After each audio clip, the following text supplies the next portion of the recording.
நம்முடைய வஞ்சிக்கப்பட்ட தமிழர்களின் வாழ்க்கைக்கு வரமாய் வந்த அண்ணன் செந்தமிழன் சீமான் இப்பொழுது உங்கள் முன்னிலையில்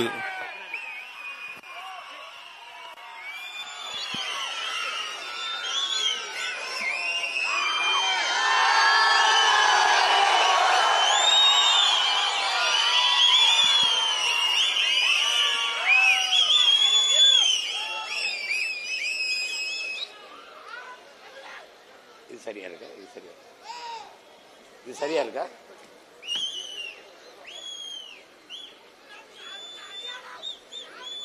சரியா இருக்கா?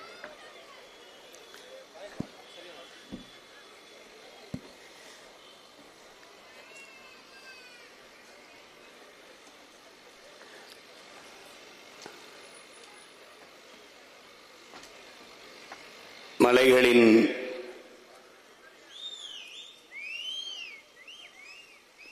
மாநாட்டிற்கு வந்திருக்கிற என்னுடைய உயிரோடும் உணர்வோடும் கலந்து வாழுகின்ற அன்பு உறவுகள் அனைவருக்கும் வணக்கம்.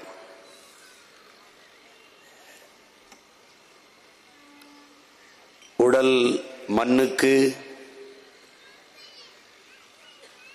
உயிர் தமிழுக்கு என்ற முழக்கத்தை முன்வைத்த தமிழர் தந்தை, நம்முடைய நாம் தமிழர் கட்சியினுடைய நிறுவன தலைவர்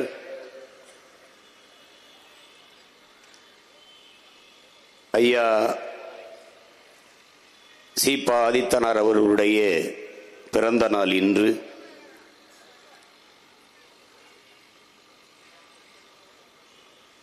அவரே சொன்னதைப் போல கட்சியை கலைக்காமல் வேறொரு கட்சியில் இணைகிறீர்களே, உங்களுக்கு பிறகு இந்த கட்சியை யார் எடுத்து நடத்துவார்கள்? வழி வழியே வருகிற வீர தமிழ் பிள்ளைகள் அதை எடுத்து நடத்துவார்கள் என்றவர் அன்று கூறி சென்றார். அவர் சொன்னதற்கேற்ப வழி நடக்கிற தமிழ் பிள்ளைகள் பெருமிதத்தோடு நம்முடைய தமிழர் தந்தைக்கு நம் புகழ் வணக்கத்தை செலுத்துவோம்.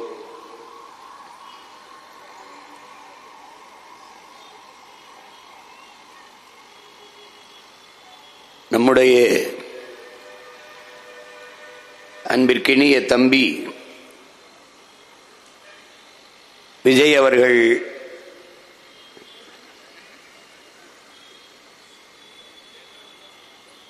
மக்களை சந்திக்கிற நிகழ்வை தொடர்ந்து செய்து வருகிறார்.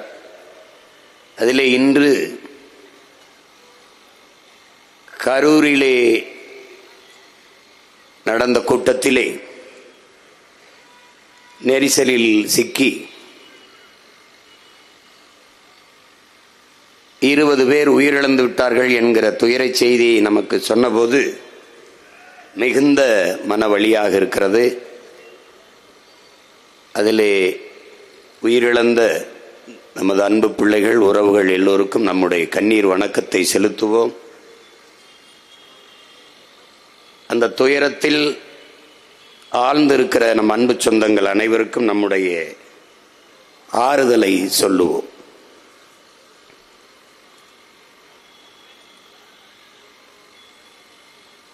வரலாற்றில்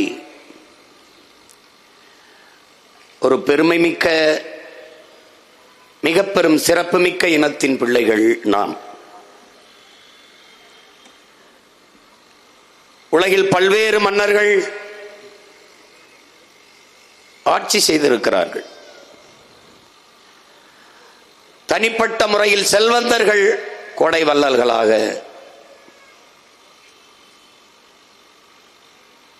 இருந்திருக்கிறார்கள், வாழ்ந்திருக்கிறார்கள். ஆனால்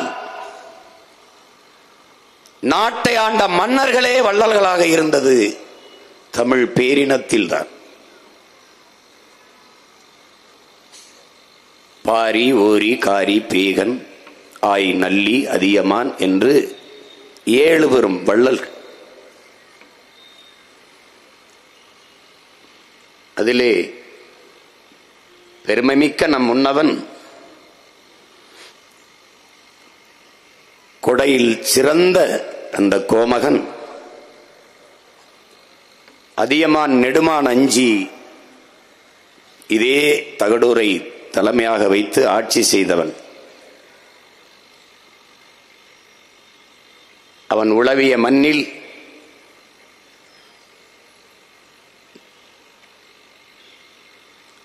அவன் பாதுகாத்து வைத்த மலைகளை அவன் பேர பிள்ளைகள் இன்று பாதுகாப்பதற்காக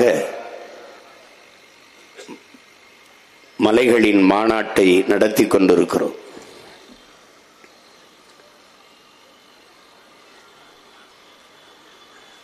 மலை என்பது ஒரு கற்குவியல் என்று நாம் கருதி கொண்டிருக்கிறோம்.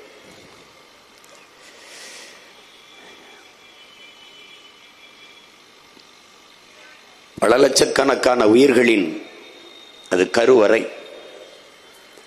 மானுட குலத்தின் ஆதி நிலம், ஆதி தாய் மடி மலைதான். அதிலே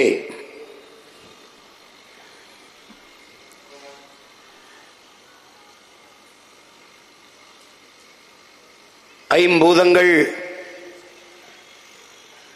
என்று எல்லோரும் சொல்ல நீங்கள் கேள்விப்பட்டிருப்பீர்கள்.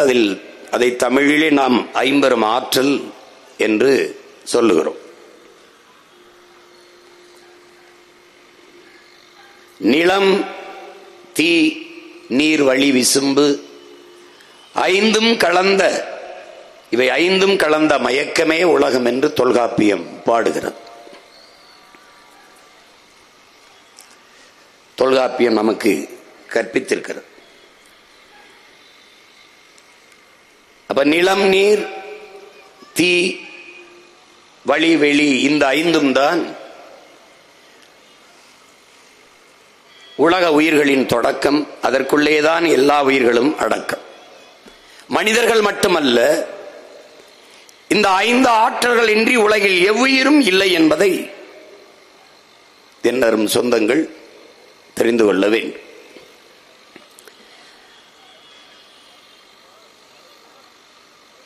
இதிலே கல் தோன்றி மண் தோன்றா காலத்தே வாளோடு முன் தோன்றிய மூத்த குடி என்று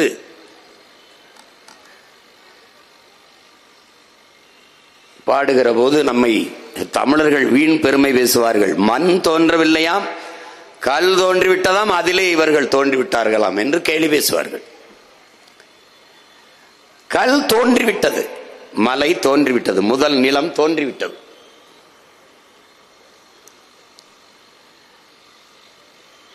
மூன்றாவது நிலம்தான் மண். வயலும் வயல் சார்ந்த இடமும் மூன்றாவது நிலம்தான். அந்த மண் தோன்றுவதற்கு முன்பே மலை தோன்றிவிட்டது. அந்த மலையில் தமிழன் வாழத் தொடங்கிவிட்டானதான் ஆதிக்குடி. அங்கு வாழ்ந்தவர்கள் குன்றவர்கள் என்று அழைக்கப்பட்டார்கள். உச்சரிப்பிலே இன் குன்றி குறவர்கள் என்று அழைக்கப்பட்டார்கள். அவன்தான் குறவர் குடிதான் ஆதி தாய்க்குடி மானுட குலத்தி. அந்த குடியில் இருந்துதான் இவ்வளவு குடிகளாக நாம் துளிர்த்து தழைத்து வாழ்ந்து வருகிறோம்.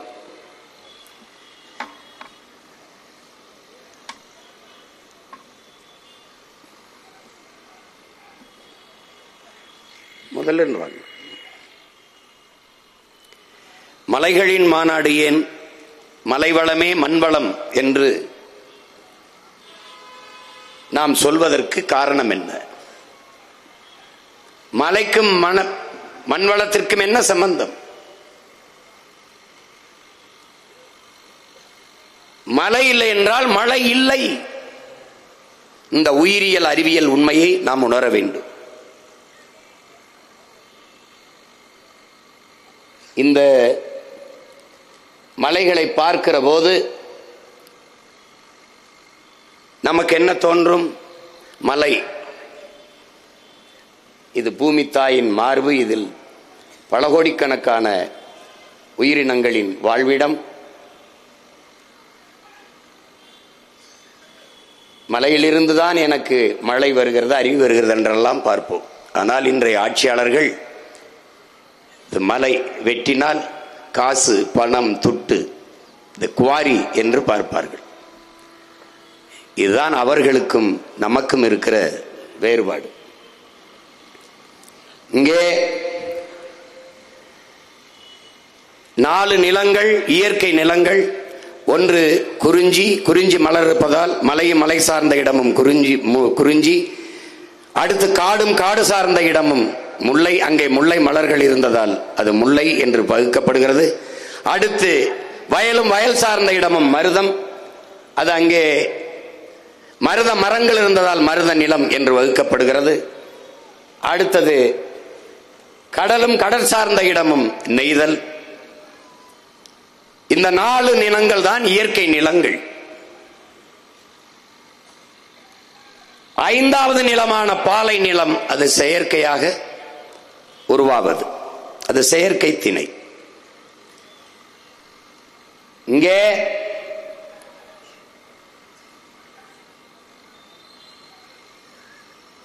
இந்த 4 நிலங்களை தாண்டி இன்னொரு நிலம் பாலைவனம். அந்த நிலம் முல்லையும் குறிஞ்சியும் முறைமையில் திரியின் நல் இயல்பிழந்து நிலம் நடுக்குற்று பாலையினம் படிமம் கொள்ளும் என்று நம்முடைய மூதாதை இளங்கோவடிகள் பாடுகிறார். இங்கே கவனியுங்கள், ஒரு நாட்டினுடைய எதிர்காலம் என்பது அந்த நாட்டின் வகுப்பறையில் தீர்மானிக்கப்படுகிறது. ஒரு நாட்டின் எதிர்காலம் என்பது அந்த நாட்டின் வகுப்பறையில் தீர்மானிக்கப்படுகிறது. ஒரு நாட்டின் நலன் என்பது அந்த நாட்டின் ஒவ்வொரு வீட்டின் சமையலறையில் தீர்மானிக்கப்படுகிறது. வளத்திலே ஆகச் சிறந்த வளம் அறிவு வளம்தான். நலத்திலே ஆகச் சிறந்த நலம் உடல் நலன்தான். உணவே மருந்து என்று நமது முன்னவர்கள் கற்பித்தது இதில்தான். ஒரு நாட்டின் வளம் என்பது அந்த நாடு பெற்றிருக்கிற நிலத்தின் வளத்தை பொறுத்து அமைகிறது. ஒரு நாடு பெற்றிருக்கிற நிலத்தின் வளம் என்பது அந்த நாடு பெறுகிற நீரின் வளத்தை பொறுத்து அமைகிறது. அந்த நீரின் வளம் என்பது அந்த நாடு பெறுகிற மழைகளின் வளத்தை பொறுத்து, மழை எவ்வளவு பொழிகிறதோ அதை பொறுத்து அந்த நாட்டினுடைய நீரின் வளம் அமைகிறது. அந்த நாட்டின் மழையின் வளம் என்பது அந்த நாடு பெற்றிருக்கிற மலைகளின் வளத்தை பொறுத்து அமைகிறது. அதனால்தான் மழை இல்லை என்றால் மழை இல்லை. இப்போ உங்களுக்கு இப்ப பாருங்க, எப்படி மழைப்பொழிவை நாம் பெறோம்? சூரியன் தந்தை, கடல் தாய், இருவருடைய இயற்கை இணைவிலே நீராவியாகி குளிர் மேலே போகும். இந்த பாருங்க, இந்த நீராவி மேலே போய் மேகமாக உருமாற முடியவில்லை. அது சுத்தி திரியுது அப்படியே. அப்ப எப்போது அது மேகமாக மாறுது?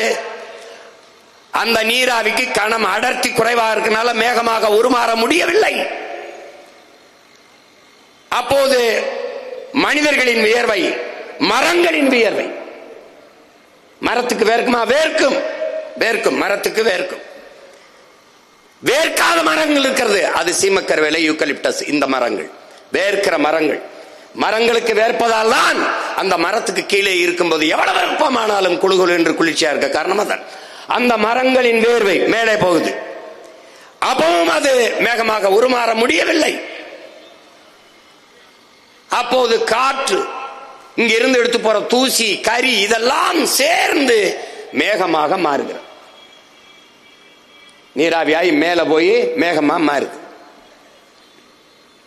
இந்த மேகத்தை காற்று தள்ளிக்கொண்டே போகுது, தள்ளிக்கொண்டே போகுது. தள்ளிக்கொண்டு போற மேகத்தை தடுப்பு அரணாக நின்று, பெரிய கோட்டையாக நின்று தடுத்து நிறுத்துவது மலைகள். மலைகள், மலைகள் தடுத்து நிறுத்துது. அது எப்படி இருக்கு பாரு, தடுத்து நிறுத்துது பாரு. இப்ப தடுத்து நிறுத்தும் போது இங்க மலைன்னா 3000 அடி மேற்கு தொடர்ச்சி மலை 3000 அடி 4000 அடி உயரத்தில். அதற்கு மேலே 200 அடி 300 அடிக்கு மேலே மரங்கள் அடர்ந்து உயர்ந்து வளர்ந்திருக்கிறது. இப்ப பாரு, இந்த மேகம் தள்ளி கொண்டு போன மேகம் அந்த மலை முகடுல ஒருத்தன் தலப்பா கட்டின மாதிரி படுத்திருக்குது. இந்த மரங்கள்லாம் மேல இருக்க, இவரை அடர்ந்து வளர்ந்து இருக்க, இதை எவனும் மனுஷன் நட்டதில்லை. இதையும் மனிதன் நட்டதில்லை. அவ்வளவும் பறவைகள் நட்ட மரம். விலங்குகள், ஒரு யானை, இந்த யானையை பார்க்கிற, ஒரு முறை உணவை தின்று விட்டு கழிவை போட்டால் 300க்கும் மேற்பட்ட விதைகளை தூவுது காட்டுக்குள்ள. அப்ப மாசம் எவ்வளவு, வருஷம் எவ்வளவு விதைகளை தூவுதுன்னு பாரு. இந்த பறவை, நீ பறவைன்னு நினைக்கிறா, காக்கை, குருவி, கொக்கு, மைனா, சிட்டு இவை எல்லாம் விதையை தூவும் தூதுவர்கள், விதை பரப்பும் தூதுவர்கள். ஒரு இடத்துல சாப்பிட்டுட்டு அது வேற இடத்துல கழிவை போடும், வேற இடத்துல சாப்பிட்டு இன்னொரு இடத்துல, அப்படி இந்த மலைப்பரப்பு முழுதும் பறந்து அவை இந்த விதைகளை தூவி உருவாக்கிய காடுகள் தான் அடர்ந்து உயர்ந்து மலைமுகடுல இருக்கு. இந்த மரங்கள் தான் மேகத்தை அறுவடை செய்து பூமிக்கு மழையை கொண்டு வருது. மேகத்தின் தன்மை என்னன்னா, எங்க குளிர் இருக்குதோ அங்கதான் அது மழையை கொட்டும். குளிர் இல்லை என்றால் திருப்பி கடல்லே கொட்டிடும், கடல்லே கொட்டிடும். அப்ப அந்த மேகம் இங்க இருந்து வருது, திருப்பி கடல்ல கொட்டுது பாரு. அப்ப அங்க இருக்கிற மரங்கள் தான் மேகத்தை பூமிக்கு இழுத்துட்டு மழையை கொட்டுது. அதுக்கு நமக்கு எந்த சம்பந்தம் இல்ல. நம்ம பாட்டனும் முப்பாட்டனும் நட்ட மரங்கள் அல்ல, அவ்வளவும் விலங்குகளும் பறவைகளும் நட்டு வளர்த்த மரம். அதனால காக்கா செத்தா என்ன, குருவி செத்தா என்ன, யானை செத்தா நீ செத்து போயிருவ. அவையெல்லாம் சாகும் போது பார்க்க நீ இருக்கிறாய், நீ சாகும்போது பார்க்க எவனும் இருக்க மாட்டான். இப்ப பாரு, இப்ப மழை எப்படி அறுவடை செஞ்சு மேகம் கொண்டு வருது, மேகம் போய் எப்படி படுக்குது பாரு. இந்த வரை அறுவடை செஞ்சு கொண்டு வருது பாரு, கொட்டுது பாரு. இப்ப என்ன செய்யுது, இந்த மரங்கள் தன்னுடைய இலை அப்படியே உதுத்து உதுத்து வேர்ல இலை பூவை எல்லாம் கொட்டி கொட்டி வைக்குது.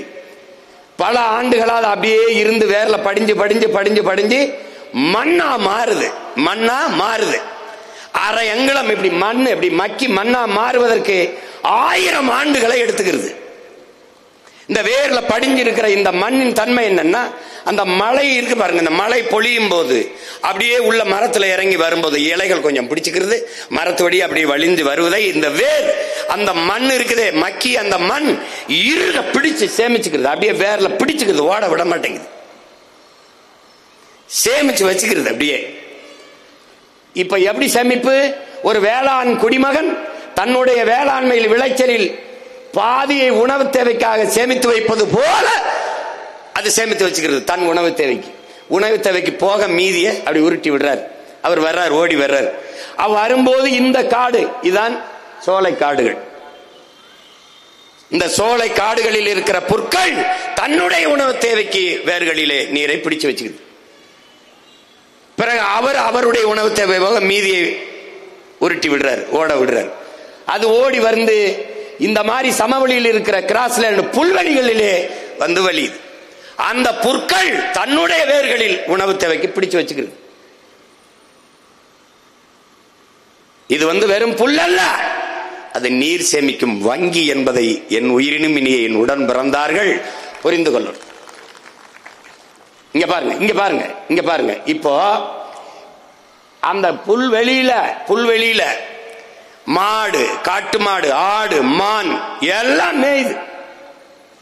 அப்ப ஒரு புலி அங்க செத்து போனால் 25,000 மனிதனுக்கான நீர் இருக்குல்ல, அதனுடைய அளவு தேவை அது குறையுது.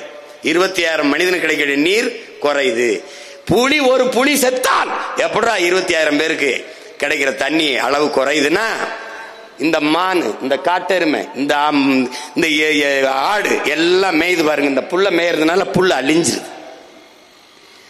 புல்லின் அழிவில் இருந்து புலி வேட்டையாடி அழிக்கிற இந்த விலங்குகளை வேட்டையாடி சாப்பிட்டு அந்த புல்லை பாதுகாக்குது, விளங்குதுன்னு நினைக்கிறேன். இப்ப பாருங்க, இப்ப இந்த மான் அழிக்கப்படுவதால் அந்த இடத்துல புல் காக்கப்படுகிறது. இப்படி மான் இப்படி திங்குது, அதை பார்க்க கூடாது. அது உணவு சுழற்சி, இயற்கையின் விதி. அது நீர் புல்லுக்குணவு, புல்லு மானுக்குணவு, மான் புலிக்குணவு. ஒன்னு ஒன்னு ஒன்னு ஒன்னு சார்ந்து சார்ந்து இருக்குது. அப்படிதான் நம்ம யாருக்கு உணவு? ஒரு நாள் இந்த மண்ணுக்கு உணவு, அவ்வளவுதான். உனக்கு விளங்குதுன்னு நினைக்கிறேன். இது இதான் உணவு சங்கிலி. இதான் நம்ம அப்பா சொல்றாங்க, நம்மாழ்வார். இதுல ஒன்ன துண்டிச்சு வச்சுக்க, கதை முடிஞ்சு. அப்படி அப்படி இருங்க இந்த பாருங்க எப்படி இதுல ஒண்ணு துண்டிச்சான்னா, நீ பாரு, கொசு ஒன்ன கடிக்குது. ஒரு அற்ப கொசுவை ஒழிக்க முடியாத இவர்கள் ஊழல் லஞ்சத்தை ஒழிப்பேங்கிறாங்க. நீ நம்பிட்டு அலைகிற. ஏன் கொசு எங்க உருவாகுது? சொல்லு, கொசு எங்க உருவாகுது? சொல்லு, கொசு எங்க உருவாகுது? அழுக்கு தண்ணியில உருவாகுது. தண்ணி ஏன் அங்க அழுக்காகுது? அங்கேயே தேங்கி இருப்பதால் அது அழுக்காகுது. அங்க கழிவு நீர் தேங்கி இருக்கும் போது அங்க கொசு முட்டை இடுது. அந்த முட்டையை ஒருத்தன் சாப்பிடுவான், அவனுக்கு உணவு. யாரு? தவக்கலை, அரட்டலை. அவன் பிடிச்சு முட்டையை சாப்பிட்டே இருப்பான். நீ இந்த கேடு கட்ட பிளீச்சிங் பவுடரை கொண்டு இந்த அரட்டலைக்கு பயந்து அதுல போட்டு அவனை கொன்னுற. அவன் செத்துறான். கொசு முட்டையை விட்டு சுதந்திரமா பொறிச்சு பல லட்சக்கணக்கா வந்து உன்னை போடுது. அது டெங்குங்குது. அப்புறம் ஊதுறான் சங்கு. அதை நீ போய் சேர்ந்துடுற. இதான் நடந்துருது. டெங்குன்னு ஒரு போடு, அதுக்கப்புறம் சங்கு தான் உனக்கு. இப்ப கொசு உற்பத்தியை தடுக்க முடியவில்லை. காரணம், நீ அந்த உணவு சங்கிலிய வெட்டின. தவளைய கொன்ன, அது உணவு போயிருது. எலிய கொன்ன, பாம்பு வந்து. பாம்பு சத்து, கருடன் எல்லாம் அந்த அதுகளுக்கு உணவு இல்லை. ஒன்னு சார்ந்திருக்கு. எலி என்ன செய்யும்? பாம்பு என்ன செய்யும்? இந்த பூச்சி இலை இதை புறம் திங்குது பாரு. நம்ம பூச்சி செடியை வெட்டி திங்குதுல பயிர, அதை புறம் எலி சாப்பிடும், அந்த பாம்பு சாப்பிடும். நீ அதை கொன்னவன அது பிரச்சனை. இங்க இருக்கிற ஒன்னு சார்ந்து, இதான் உணவு சங்கிலி. இதை அறுத்துட்டினா உலக சுழற்சி நின்றும். மிகப்பெரிய அழிவை நாம் எதிர்கொள்ள நேரிடும். அதனால இதெல்லாம் செத்து போச்சு, அதெல்லாம் செத்து போச்சேன்னு நீ சாதாரணமா நீ கடந்து போயிட முடியாது. வாங்க, இப்ப ஒரு புலியின் மரணம் 20,000 மானுடனுக்கான நீரை அது குறைக்குது. 20,000 ஒரு மனிதன் கிடைக்கிற நீர் வந்து பாதிக்கப்படுதுங்கிறான். இப்ப இந்த குழந்தை வந்து பாருங்க, இந்த குழந்தை சாப்பிடும் போது எப்படி 2 சாப்பிட்டு வாயில போட்டு 2 சோற கீழே சிந்தது பாருங்க. அது மாதிரிதான் இதையெல்லாம் தண்ணீரை அவனுக்கு போக மீதியை உருட்டி விடுறான். வர்றான் பாருங்க. அப்படியே வந்து பல கோடிக்கணக்கான நீர்த்துளிகள் உருண்டு திரண்டு பேரருவியா கொட்டுறான். இங்க பாருங்க, அப்படியே பாருங்க. இதுல என்னன்னா, ஒரே நாள்ல அந்த மலை வந்து அங்க மேல இருந்து ஓடி வந்து போயிரும் அது. ஆனால் விடாமத 3-4 மாதங்களுக்கு அதை அப்படியே சேமிச்சு வச்சு கொட்டுறது யாருன்னா, இந்த மரங்கள், இந்த சோலைக்காடுகள், இந்த புல்வெளிகள், இவைதான் அதை சேமிச்சு கொஞ்சம் கொஞ்சமா விட்டு நீண்ட நாள் அந்த அருவி கொட்டுவதற்கு. இதுல ஒருத்த வேலை இல்ல, ஒவ்வொருத்தனும் நமக்காக அங்க இருந்து உழைச்சிக்கிட்டு இருக்கான்னு நீங்க கவனத்துல வச்சுக்கணும். இப்ப நீ பாக்குற, இங்க இருந்து பார்க்கும்போது மச்சான் அப்படியே எண்ணெயை தேய்ச்சி அப்படியே குளிச்சுட்டு அப்படியே அருவின்னு வர்ற, அவன் பாரு, அவன் அங்க பாரு யாருன்னு பாரு. உன்னுடைய தாய், நம் தாயின் மார்பிலிருந்து நமக்கு பால், பூமி தாயின் மலை மார்பிலிருந்து உலக உயிர்களுக்கு பால். நம் தாய் ஊட்டிய பாலில், நம் தாயின் மாரில் நாம் மட்டும்தான் பால் உண்டோ? ஆனால் பூமி தாயின் மலை மார்பில் உலக உயிர்களுக்கெல்லாம் பால் ஊட்டிய தாய் அவதான். வாங்க, இப்ப இதுல என்ன நீங்க கவனிக்கணும், நம்ம கண்மாயை நம்ம வெட்டினோம், ஏரியை நம்ம வெட்டினோம், குளத்தை நம்ம வெட்டினோம், தாங்களை நம்ம வெட்டினோம், ஏந்தலை நம்ம வெட்டினோம், எல்லாம் அந்த பாரு எல்லாம் போயிடுச்சு. ஆனால் ஆறை நம்ம உருவாக்கல. ஆறை உருவாக்குது மனிதன் அல்ல, கிணறை உருவாக்கணும், எல்லாவற்றையும் நாம் உருவாக்கினோம் மனிதன். ஆனால் ஆறை உருவாக்கியது அருவி. அது எந்த பக்கத்துக்கு வசதியா இருக்கோ அதே பாதை கண்டு ஓடும். ஆத்துக்கு பாதை கண்டு யாரு தந்தது, தானாக பாதை கண்டு நடக்குது.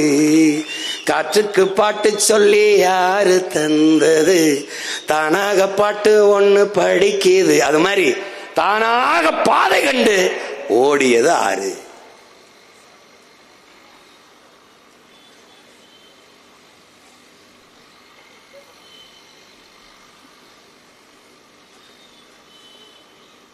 இப்ப நம்ம தாய் பாரு மல்லாந்து படுத்திருக்கா. பூமி தாய் இப்படி மல்லாந்து படுத்திருக்கா. தாயின் மார்பிலிருந்து பால்.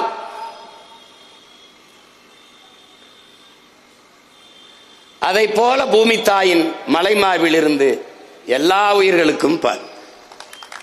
புல்லு, பூண்டு, ஆடு, மாடு எல்லாவற்றுக்கும் பால். இங்க பாரு, இதில் என்னன்னு பாரு, இது என்னன்னு பாரு. அப்படி ஓடி வரும்போது, அருவி வேகமாக வரும்போது பெரும் சிறு பாறைகளை உருட்டி கொண்டு ஓடி வருது. அதுல ஒன்னோடு ஒன்னு உரசி நொறுங்குது. சிறு சிறு துகள்களாக நொறுங்கி ஆற்றின் மேலே மணலாக படியுது. ஆற்றுக்கு மணல் என்பது, ஆற்று மேலே படுகிற மணல் என்பது மனித உடலுக்கு தோல் போன்றது. இந்த மணல் அரை அங்குலம் இவ்வளவு படிந்து அரை அங்குலம் உருவாவதற்கு 100 ஆண்டுகள் ஆகும் என்று ஆய்வு செய்து. அரை அங்குலத்துக்கு. இப்ப பாரு, இந்த மணலின் சிறப்பு என்ன? உலகத்தின் தலை சிறந்த நீர் வடிகட்டி மணல். உலகின் தலை சிறந்த நீர் தேக்கி மணல் தான். இப்ப கோடை காலத்துல கூட அது என்ன, ஆத்துல போய் பார்த்தீங்கன்னா கொஞ்சோண்டு அப்படி தோண்டினா தண்ணி வந்துடும். என்ன தேக்கி வச்சுக்கிறான். அப்ப சிறந்த நீர் கட்டி அதுக்கு சான்ற பாரு. நீர் வடிகட்டி கடல்ல நீ பாரு, கடல்ல உப்பு கரிக்கும். தண்ணி எடுத்து குடிச்சுன்னா உப்பு கரிக்கும். கடல்ல இந்த தண்ணி எடுத்து குடிக்க முடியுமா? உப்பு கரிக்கும். ஆனால் அரை அடி 2 அடி அப்படி தள்ளி போயிட்டு 2 அடி தள்ளி போயிட்டு இப்படி தோண்டின்னு வச்சுக்க, தண்ணி வரும். எடுத்து குடி, உப்பு கரிக்காது. காரணம் என்ன? அவன் வடிகட்டிடுறான். அவனை மாதிரி சிறந்த நீர் வடிகட்டி உலகத்துல கிடையாது. இப்ப நீ என்ன பண்ணிடுற? இந்த பாரு, அந்த மணலை நீ அள்ளி என்ன பண்ற? விற்க ஆரம்பிச்சிட்ட.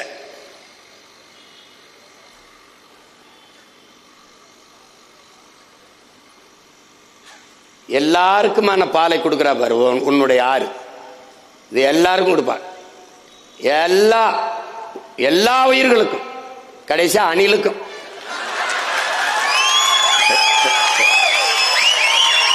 அணிலுக்கும் கொடுக்கிறான்.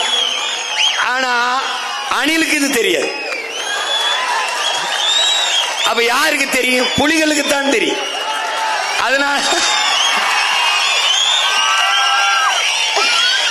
அதனாலதான் புலிகளுக்கு தான் தெரியும். புலிகள் தான் நாட்டையும் காக்க போராடணும், காட்டையும் காக்க புலிகள் தான் போராடணும். உனக்கு புரியுதுன்னு நினைக்கிறேன். இப்ப எல்லா உயிர்களுக்குமானது. இந்த நெல்லுக்கு பாயுது, புல்லுக்கு பாயுது, வாழைக்கு பாயுது, தென்னைக்கு பாயுது, கரும்புக்கு பாயுது. இதனாலதான் நீர் வளமே நிலவளம் என்று சொல்றான்.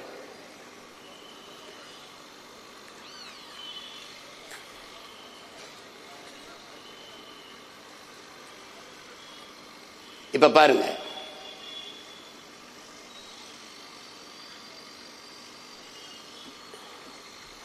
வள்ளுவ பெருமகனார் இது என்ன சொல்றாரு?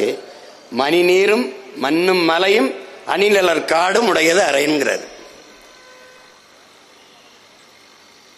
அவரே விசிம்பின் துளி வெளியின் அல்லார் பசும்புல் தலை காண்பது அரிதுங்கிறார். ஒரு துளி மழை துளி ஒரு விண்ணிலிருந்து விழலை அப்படின்னா, ஒரு துளி விழலைன்னா பசும்புல் கூட முளைக்காதுன்ற.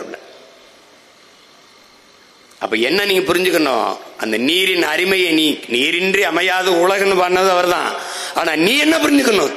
காடின்றி அமையாது நீர் என்பதை நீ புரிஞ்சுக்கணும். அதான் ரொம்ப முக்கியம்.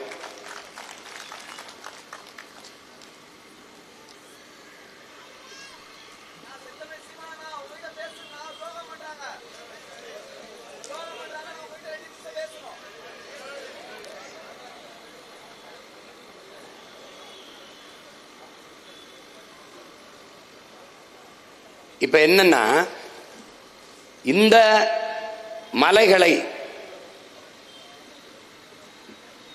வெடி வச்சு தகர்த்து பாரு. தகர்த்து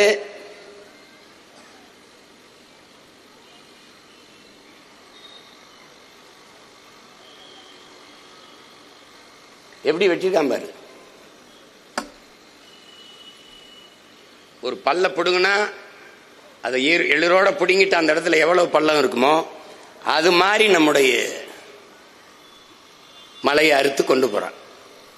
நீ ஒரு தடவை இந்த மலையை பார்க்கும்போது, உன் தாயின் மாறை பார்க்கும்போது, பாலூட்டிய தாயின் மாறை பார்க்கும்போது, இதை அறுத்து உணவாக்கினால் சுவையாக சாப்பிடலாம் என்று உன் மனம் எண்ணுமா என்ற கேள்வியை நீ ஏறி பார்க்கணும். ஆனால் இந்த மலையை பார்க்கிற போது இதை வெட்டி வித்தால் காசாக்கலாம், நிறைய சம்பாதிக்கலாம் நினைக்கிற மனித மனத்தை நீ ஆழ்ந்து சிந்திச்சு பார்க்கணும். இது எவ்வளவு பேராபத்தானதுன்னு நீ பார்க்கணும். இதுல இது பாரு, ஏன் நான் இதை உனக்கு உதாரணமா சொல்றேன்னா, மழை இல்லை என்றால் மழை இல்லை என்பதற்கு சான்று நான் தான். இதே ராமேஸ்வரம், முதல்ல பார்த்த கடல் என்னுடைய ராமேஸ்வரம். அங்க எனக்கு கடல் இருக்கு, ஆனால் மழை பொழிவு இல்லை. வறண்ட மாவட்டமா நான் இருக்கேன். மதுரையில கடல் இல்லை, ஆனால் தேனி, கம்பம், குமிழியில வளமையா இருக்கு, செழிப்பா இருக்கு அந்த நீளம். காரணம் என்ன? எங்களுக்கு கடல் இருக்கு, மலை இல்லை. அவனுக்கு கடல் இல்லை, மலை இருக்குது, மேற்கு தொடர்ச்சி மலை இருக்குது. என்னிடத்தில் நீராவியாகி மேலே வருகிற அந்த மேகத்தை மேற்கு தொடர்ச்சி மலை தடுத்து நிறுத்தி அவனுக்கு மழையை பொழிந்து விடுகிறது. அவன் வளமாக இருக்கிறான், நான் வறண்டு இருக்கிறேன். இதனால் தான் மழை இல்லை என்றால் மழை இல்லை, சான்று நானே இருக்கேன். விளங்குதா? இப்ப பாரு, இந்த மாதிரி ஆயிரும் நிலம். மழை இல்லாத நிலம் பாலைவனமாகிவிடும் என்பதை நீங்க தெரிஞ்சுக்கணும். அது கூட தெரியாத ஆட்கள்கிட்ட நம்முடைய அதிகாரத்தை நீங்க ஒப்படைச்சிட்டீங்க. இந்த அறிவியல் உயிரியல் உண்மையை கூட உணராத கூட்டத்துக்கிட்ட நாம வாசமா சிக்கிக்கிட்டோம்.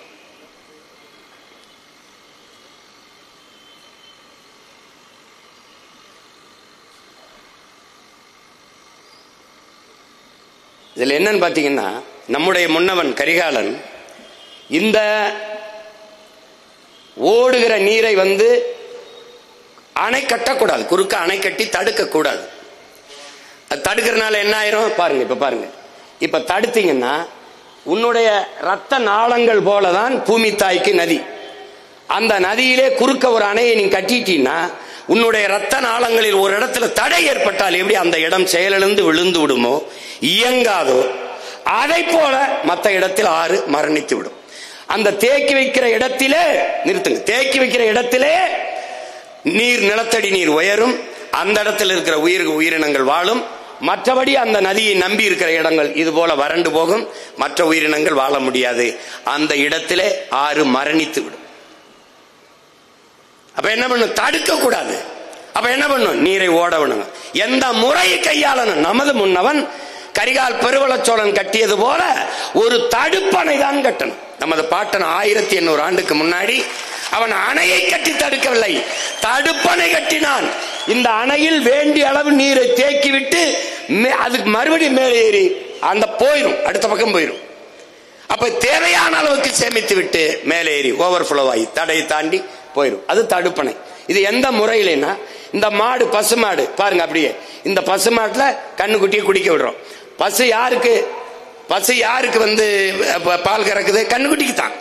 ஆனால் நமக்கு என்ன கற்பிச்சு வச்சிருக்கான்? காக்கை பாட்டி வடையை திருடி விட்டது, பசு நமக்கு பால் தரும், அப்படிதான் பாடம் நடத்துறான். பசு நமக்கு பால் தரல, அது கண்ணுக்குட்டிக்கு. ஆனா காக்கை செஞ்சது திருட்டு, நீனும் நானும் செஞ்சது திருட்டு இல்லைங்கிறான். எப்படிப்பட்ட திருட்டு பேப்பாரு? நீனும் தான் திருடுற, பசு நமக்கு பால் தரல, திருடுறான். அதுவும் சில மாடு உதஞ்சிரும்னா வாழை கண்ணில் அடிச்சிரும்னா வாழையும் காலையும் சேர்த்து ஒரு கட்டை போட்டுட்டு கறக்குறோம். இப்ப கண்ணுக்குட்டியை குடிக்க விட்டான், அது கண்ணுக்குட்டிக்கு தான் பால் கறக்குதுன்னு நினைச்சு கறக்கும்.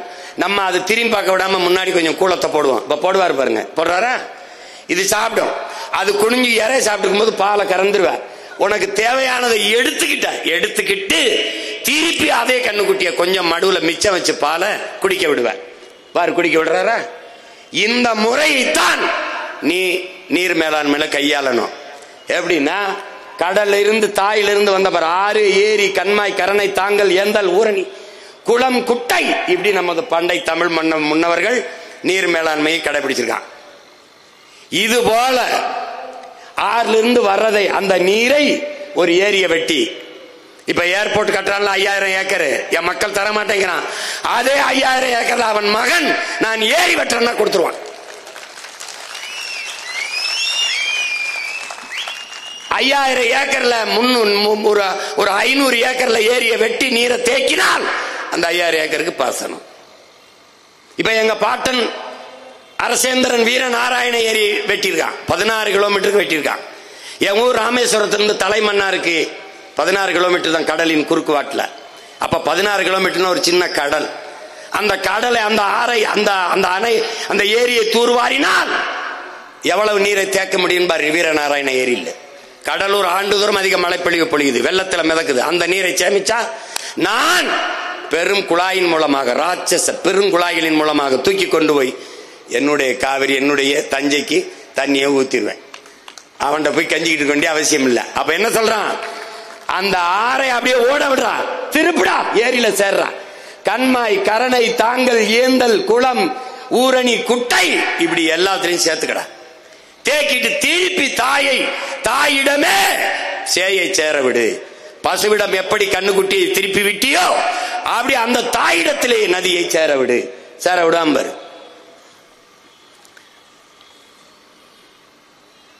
அப்ப அப்படி போய் சேரும்போது புது ரத்தம் ஊறாத உடலும் புது நீர் பாயாத கடலும் உற்சாகம் அடையாது. போய் திருப்பி போய் கடல்ல போய் சேர்ந்துருது. அது கடல்ல போய் சேரும் போது போய் சேர்ந்து பாரு. இந்த முறையை தான் நம்ம கையாண்டுக்கணும். நம்ம ஒன்னும் புதுசா செய்யல, நம்ம முன்னவர்கள் செய்ததை திருப்பி அதை செய்யணும்னு நம்ம சொல்றோம், அதை கடைபிடிக்கணும். அதுதான் ஆபத்தில். அதுவே கர்நாடகாவில் தேக்கி வச்சுட்டு எங்க ஐயா சொல்றாங்க பாருங்க, தினந்தோறும் கொஞ்சம் கொஞ்சம் பிரிச்சு கொடுறான்னா மாசத்துக்கு 20 TMC 20 TMC அவன் நம்மள நம்ம ஆட்சிக்கு வந்தா நடக்கும். காவிரியில எனக்கு தண்ணி தராதுன்னு நானே சொல்லிடுவேன், திறக்க கூடாதுன்னு. இல்ல நிறைய திறக்காத, நீ அங்கே இரு, மூலி செத்துப்போ, திறக்காதடா.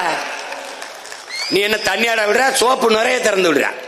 நம்மால் கேட்டா என்னடா அப்படி நுரையா வருதுன்னா, அது ஆலைகளின் கழிவு என்று தெரியாமல் அவன் சேமிச்சு வச்சு தண்ணி தமிழ்நாட்டுக்கு திறக்கும் போது அந்த ஆலை கழிவை திறந்து விட்டுறான். 2 ஆள் உயரத்துக்கு கழிவு வருது, நஞ்சு வந்துருது, தண்ணீர்னு பேர்ல விஷத்தை விட்டுறான். நம்ம அமைச்சர்கிட்ட கேட்டா அவர் சொல்றாரு, அங்க நிறைய பேர் சோப் போட்டு குளிச்சு விடுறாங்க அப்படின்ட்டு. போங்க.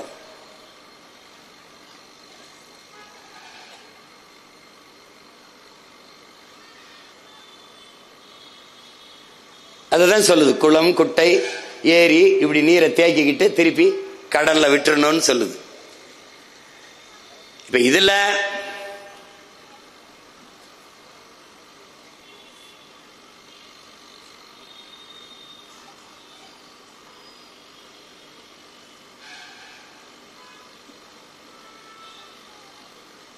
என்னன்னா, இந்த மணலை அள்ளி அப்படி இருங்க, இங்க பாருங்க, இந்த மணலை அள்ளி அள்ளி நம்ம கொண்டு போய் விற்கிறோம். அவன் என்ன சொல்றான், நமக்கு புச்சால்தனமா நம்ம என்ன கேள்வி எழுப்புறான்னா, மணல் அல்லன்னா வீடு எப்படி கட்டுறதுங்கிறான். தமிழ்நாட்டு மக்களின் மணல் தேவைக்கு மட்டும்தான் தமிழ்நாட்டு ஆறுகளில் மணல் அள்ளப்பட்டதா அப்படிங்கிற கேள்வி உடனே நமக்கு எழுது. நமது முன்னவர்கள் எத்தனாயிரம் ஆண்டுகளாக இந்த நிலத்தில் நாம் வாழுகிறோம். அப்ப இந்த ஆறுகளில் மண்ணள்ளி தீர்த்தமா? இந்த ஆறுகள் எல்லாம் மண்ணு தீர்ந்து போனதா? கோட்டை கட்டி ஆண்டோம், அரண்மனைகள் எல்லாம் கட்டி வாழ்ந்தோம், பெரிய பெரிய வீடுகளை கட்டி வாழ்ந்தோம். அப்போதெல்லாம் ஆறுகளில் இந்த மணல் மொத்தமாக அள்ளி முடிக்கப்படாத போது இப்போது மட்டும் ஏன் தீர்ந்து போனது என்ற கேள்வியை நீங்க எழுப்பி பார்க்கணும். தமிழக மக்களின் மணல் தேவைக்கு மட்டும் அள்ளப்படாமல் பிற மாநிலங்களில் மணல் தேவைக்கும் உலக நாடுகளின் மணல் தேவைக்கும் அள்ளி விற்கப்பட்டது. ஆற்றின் மணல் காசாக பார்க்கப்பட்டது. அன்னைக்கு அறிஞர் அண்ணா அவர்கள் வரும்போது ஒருபடி அரிசி 3 ரூபாய்க்கு நான் போடுவேன் என்று சொல்ல போது இவர்கள் எல்லாம் என்ன அண்ணா அப்படி சொல்கிறார், அரிசி 3 ரூபாய்க்கு போடுவதற்கு என்ன படி அரிசி 3 ரூபாய்க்கு போட ஆற்று மணலா என்று கேள்வி எழுப்பினார்கள். ஆனால் இன்றைக்கு படி அரிசி இலவசமாக இந்த திராவிட அரசுகள் கொடுக்கிறது, ஆற்று மணல் 1000 ரூபாய்க்கு விற்கிறது. எப்படி இருக்கு? இப்போ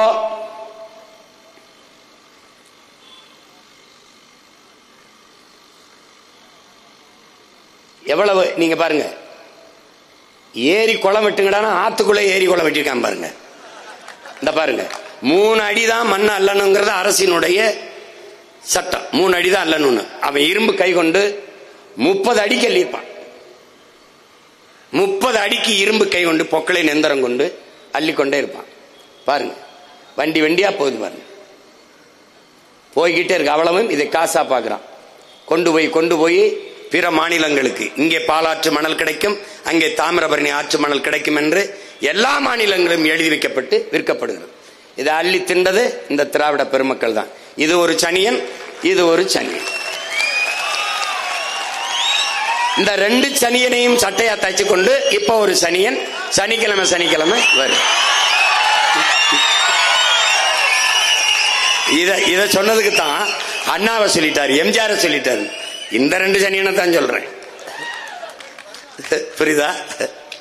சனியன்கிறது கூட ஒரு நல்ல வார்த்தையா இருக்குது. இது கொடுஞ்சனியன்கள். இப்ப மணலை அள்ளிவிட்ட பிறகு மனித உடலில் தோலை செதுக்கி விட்டால், வெட்டி எடுத்து விட்டால் எப்படி? அதுபோல இந்த ஆற்றுக்கு மணல், இந்த பாருங்க எப்படி அல்றான் பாருங்க. இந்த தோலை எடுத்து விட்டால் நோய் தொற்றி வந்து உடனே மனிதன் மரணித்து போவான், இறந்து போவான். அதுபோல என் ஆறும் மணலை எடுத்து விட்ட பிறகு இறந்து போகிறது. ஆறு மரணித்திருது. ஆறு செத்து போகுமா சீமான் நீங்க கேட்கலாம். செத்து போகும். பாரு எப்படி அல்றான் பாரு, செத்து போகும். கழிவு நீர் ஓடுகிற காவாயாக மாற்றி விட்டார்கள். நீங்க பாருங்க, இங்க பாருங்க, இது ஆத்துக்கு இருகரையிலும் இருக்கிற நாணல். மணல் இருந்தால் நடுவில் எதுவும் முளைக்காது, இரு ஓரத்தில் நாணல் இருக்கும். மணலை அள்ளிவிட்ட பிறகு மண் வந்துருது. மண் வந்த பிறகு அங்கே மரம் செடி கொடி எல்லாம் முளைச்சிருச்சு. அங்க பாரு எப்படி வந்துருச்சா, மரம் முளைச்சிருக்கு பாரு நடு ஆத்துக்குள்ள. ஏன்னா மணல் அள்ளிட்டான். இங்க பாருங்க, இங்க ஆறு இந்த வண்டியில ஏற்றி போறல, இதுல 2000 லிட்டர் தண்ணீர் போகுதுங்கிறான். ஒரு வண்டியில போற ஈரத்தோட போற மணல்ல 2000 லிட்டர் தண்ணீர் போகுது. இது தண்ணீர் என்று நீ நினைக்காதே என்னுடன் பிறந்தவனே. நம்மை பெற்ற தாயின் கண்ணீர். என்னரும் பிள்ளைகளே, என்னை இப்படி கொண்டு போறானே, பார்த்தும் பார்க்காத மாதிரி இருக்கிறீர்களே, வருங்காலத்தில் தாகத்திற்கு தண்ணி இல்லாமல் நாக்க வறண்டு சாவீர்களே, என்ன செய்வீர்கள் என்று ஏங்கி அழுகிற கண்ணீர் தான் அது. இந்த பாரு, இதை அரசே அது தீர்மானித்த நியமிச்ச அளவுக்கு 3 அடியில அள்ளி வித்திருந்தால் 500 ஆண்டுகளுக்கு இந்த மண்ணின் மக்களின் மணல் தேவைக்கு அது கொடுத்திருக்கலாம். அந்த வருவாயை அரசு தன்னுடைய நிதி தேவையை பெருக்கி, நிதி வளத்தை பெருக்கி மக்களுக்கு பல்வேறு நலத்திட்டங்களை செய்திருக்கலாம். தனியார் முதலாளிகள் கொள்ளையடிப்பதற்கு ஒப்பந்தத்தை கொடுத்து விட்டு கமிஷனை வாங்கிக்கிட்டு நின்ன புரோக்கர் பசங்க கிட்ட நீ நாட்டை கொடுத்துட்ட, வாங்கி தின்ட்டான், மொத்தமா முடிச்சிட்டான். அப்படியே பாரு, இங்க பாரு. இப்போ இதுல என்ன மண்ணாலுன்னா ஆறு மரணிச்சிருது, ஆறு செத்துருது. ஆறு செத்துருச்சுங்கிறதுக்கு சான்று இந்த பனை தான். இந்த பனையின் தன்மை என்ன? இது பாலைவனத்தில் வராது, ஆனால் வறண்ட நிலத்தில் செழித்து வளரும். மற்ற மரங்களைப் போல இவன் பக்கத்திலே வேர்களை பரப்ப மாட்டான். கீழே அப்படியே உள்ள போய் அவனுக்கு டியூப் மாதிரி, குழாய் மாதிரி தான் அவனுக்கு. நீரை உறிஞ்சி 1000 அடிக்கு கீழே போய் அந்த தண்ணீரை உறிஞ்சி கொண்டு வந்து அந்த பனை என்ன பண்ணும், அப்படியே வச்சுக்கிறோம்.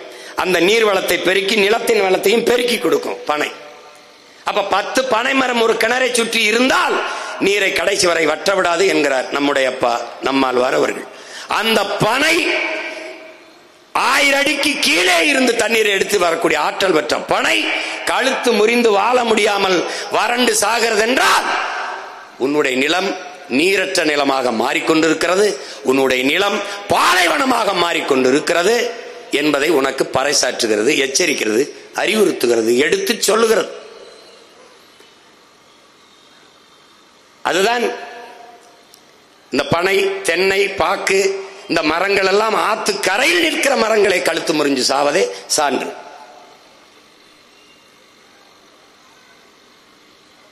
இதெல்லாம் பார்த்துட்டு உனக்கு தூக்கம் வந்துருச்சுன்னா இப்ப என்ன பண்றான்னா 32 ஆறுலையும் மணல் அள்ளி திண்டாச்சு, வித்தாச்சு.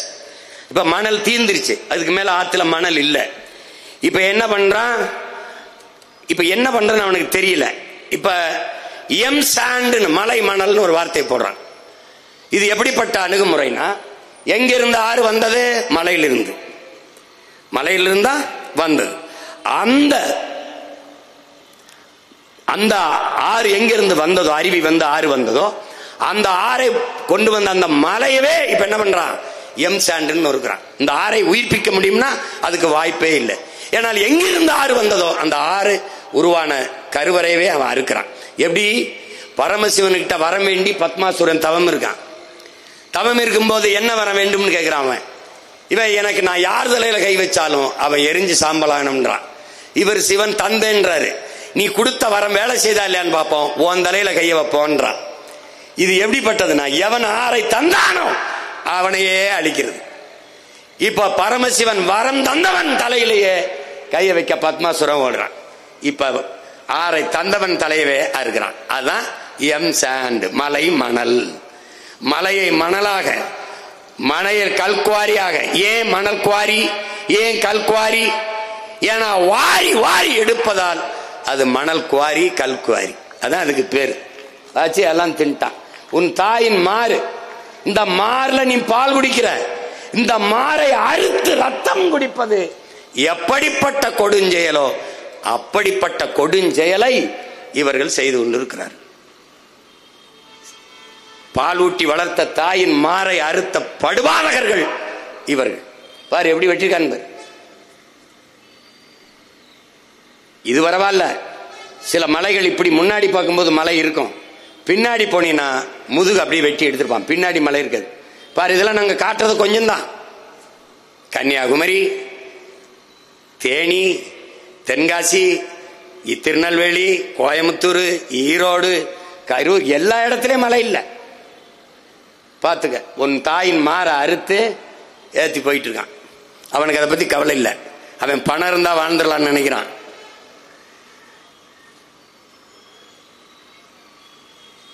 பாரு, இதுல ஏன் போட்டு போட்டு காட்டிக்கிட்டு இருக்கேன். ஏதோ இருந்தாலும் சும்மா சொல்லிக்கிட்டு இருக்கான்னு நினைக்க கூடாதுல்ல. மலைக்கெல்லாம் ஓட்டு இருக்கான்னு கேட்பான். ஓட்டுக்காக பேசுறவன் இதை பேச மாட்டான்.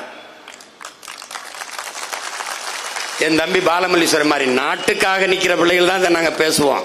நீ போட்டா போடு, போடலைன்னா போ. நீ நோட்டாவுக்கு போடு, இல்லை எவனுக்கோ போடு, எனக்கு அதை பத்தி பிரச்சனை கிடையாது. நாடு மக்களும் நல்லா இருக்குன்னா என்ன, என் நாடு தேடு போடு, அவ்வளவுதான். ஒரு வழி இல்லை, போங்க.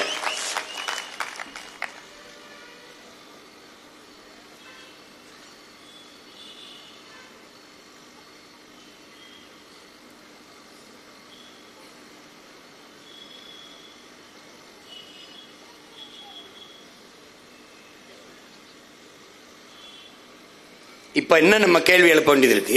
மலையை வெட்டியாச்சு, கற்குவாரிகள், மணலை அள்ளியாச்சு, எம் சாண்டு மலை மணல், வீடு கட்டியாச்சு, மாளிகை கட்டியாச்சு, கற்களை நொறுக்கி இதை அப்படி கற்களாக்கி மாளிகை கட்டி வீடு கட்டிட்டோம், அந்த கட்டிட்டோம்.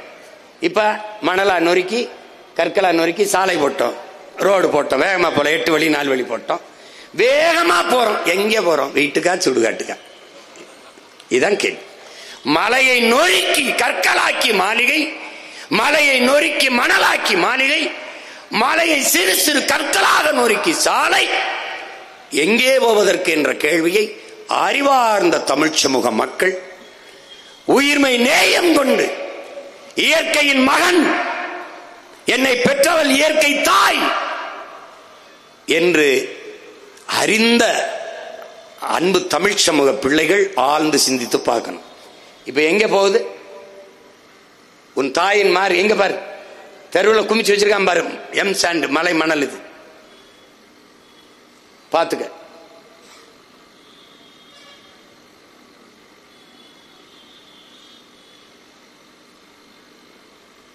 சரியாக இன்னும் 10 ஆண்டுகளில் உன் நிலம் பாலைவனமாயிரும். ஏற்கனவே நீ பருவமழையை பெற முடியவில்லை. ஒன்னு புயல் மழை அல்லது பெருமழையைத்தான் நீ பெறுகிற. இப்ப இந்த நிலை போனால் என்ன ஆகும்னு பாரு. இதைத்தான் நம்ம பாட்டம் சொல்றாரு. இப்ப பாரு, காடை அழிச்சிட்டான், மலை அழிச்சிட்டான், குறிஞ்சி அழிச்சிட்டான், முல்லையை அழிச்சிட்டான். இப்ப என்ன செய்யும் நிலம்? இந்த பாரு, முல்லையும் குறிஞ்சியும் முறைமையில் திரியின் நிலம் நடுக்குற்று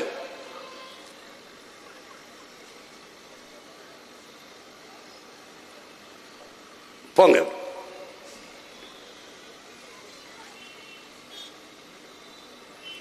இது என்னன்னா, இப்ப கன்னியாகுமரியில இவ்வளவு மலைகளை வெட்டி எடுத்துட்டு போறாங்க. எவ்வளவு கற்றறிந்த மக்கள், கற்றறிந்த மக்கள் அதிகமா இருக்கிற மாவட்டம்ங்கிறாங்க. கற்றறிந்த மக்கள் அதிகமா இருக்கிற மாவட்டம்ங்கிறான். யாராவது ஒருவன் நீ சொல்லு, இந்த மலையை அரை அங்குலம் உன்னோட அதிகாரத்தால் வளர்த்து காட்ட முடியுமா? உன்னுடைய தொழுகையால், உன்னுடைய அழுகையால், உன்னுடைய ஜபத்தால், உன்னுடைய வழிபாட்டால், உன்னுடைய மந்திரத்தால், உன்னுடைய வேண்டுதலால் ஒரு அரை அங்குலம் இந்த மலைகளை உங்களால் வளர்த்து காட்ட முடியுமா? உங்களால் உருவாக்க முடியாத ஒன்றை உங்களுக்கு அளிக்கிற உரிமை யார் எடுத்துக் கொடுத்தது? சுமாசர் கேட்கிறார். வளங்களை சுரண்டி கொழுப்பதை வளர்ச்சி என்று உங்களுக்கு கற்பித்தது யார்?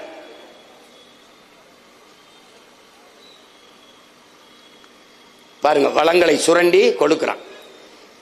அமெரிக்க பொருளாதார அடியாளின் ஒப்புதல் வாக்குமூலத்தை எழுதின ஜான் பிர்கின் என்ன கண் முன்னே உங்கள் வளங்கள் களவு போவதை பார்த்து கொண்டிருக்க நீங்கள் சபிக்கப்பட்டு விட்டீர்கள். ஆதியில் காடுகளில் வேட்டையாடினோம், பசிக்காக வேட்டையாடினோம், காய்கனிகளை உண்டோம், கிழங்குகளை உண்டோம், நதியிலே அருவியிலே நீரள்ளி குடித்தோம். நம் தாய் கன்னிகளியாமல் கற்போட இருந்தால். இந்த பேராசைக்காரர்கள் பணத்தாசை கொண்டு பண வேட்டையாடினார்கள். நம் தாய் கற்பழிக்கப்பட்டு விட்டால், 18 வயசிலேயே பாட்டியாகி விட்டால். என்னரும் பிள்ளைகளே, நம் பூமி தாய் மரணப்படுக்கையில் கிடக்கிறாள், காப்பாற்ற ஓடி வாருங்கள் என்கிறான் கிளாடு பூரிங்க என்கிற மன்னியல் அறிஞன், பிரான்ஸ் மன்னியல் ஆய்வறிஞன். சுமாசர் சொல்றான், அவனே நீ உனக்கு மட்டுமல்ல பல ஆயிரம் தலைமுறைகள் தாண்டி உன் சந்ததியினருக்கு மிகப்பெரிய துரோகத்தை செய்கிறாய். அப்படிப்பட்ட துரோகத்தை செய்து கொண்டிருக்கிறார். ஸ்டீவன் ஹாக்கின்ஸ் சொல்றான், அன்பான மக்களே, நீங்கள் இந்த பூமியை எந்த உயிரினம் வாழ முடியாத ஒன்றாக மாற்றிவிட்டார்கள். நீங்கள் வேற கிரகங்களை நோக்கி படையெடுங்கள். வேற எங்கேயாவது போய் இது வாழ முடியாது, முடிச்சிட்டாங்க. அழித்துக் கொண்டிருக்கிறார்கள். நாம் அழிக்கிறோம், அதனால் அழிவோம் என்பதை அறியாமல் அழித்துக் கொண்டிருக்கிறார்கள். புத்தன் சொல்கிறான், பூவிலே வண்டு தனக்கான உணவை தேனை உண்ண வந்து பூவுக்கு எந்த சேதம் இல்லாமல் உண்டு விட்டு திரும்புவது போல நீ இந்த பூமியை பயன்படுத்திக் கொள்ளுங்கிறான். நபிகள் நாயகம் ஸல்லல்லாஹு அலைஹி வஸல்லம் அவர்கள் சொல்கிறார்கள், நீ இந்த பூமிக்கு வந்த ஒரு வழிபோக்கன், அந்நியன், எந்த சேதம் இல்லாமல் இந்த பூமியில இருந்து விட்டு போகின்றார். ஆனால் காந்தியடிகள் நம் பூமி தாய் இயற்கை அன்னை எல்லா உயிர்களுக்குமான தேவையை தந்து விடுகிறார், ஆனால் மனிதர்களின் பேராசைக்கு தர முடியாமல் தவிக்கிறாள் என்று சொல்கிறார்.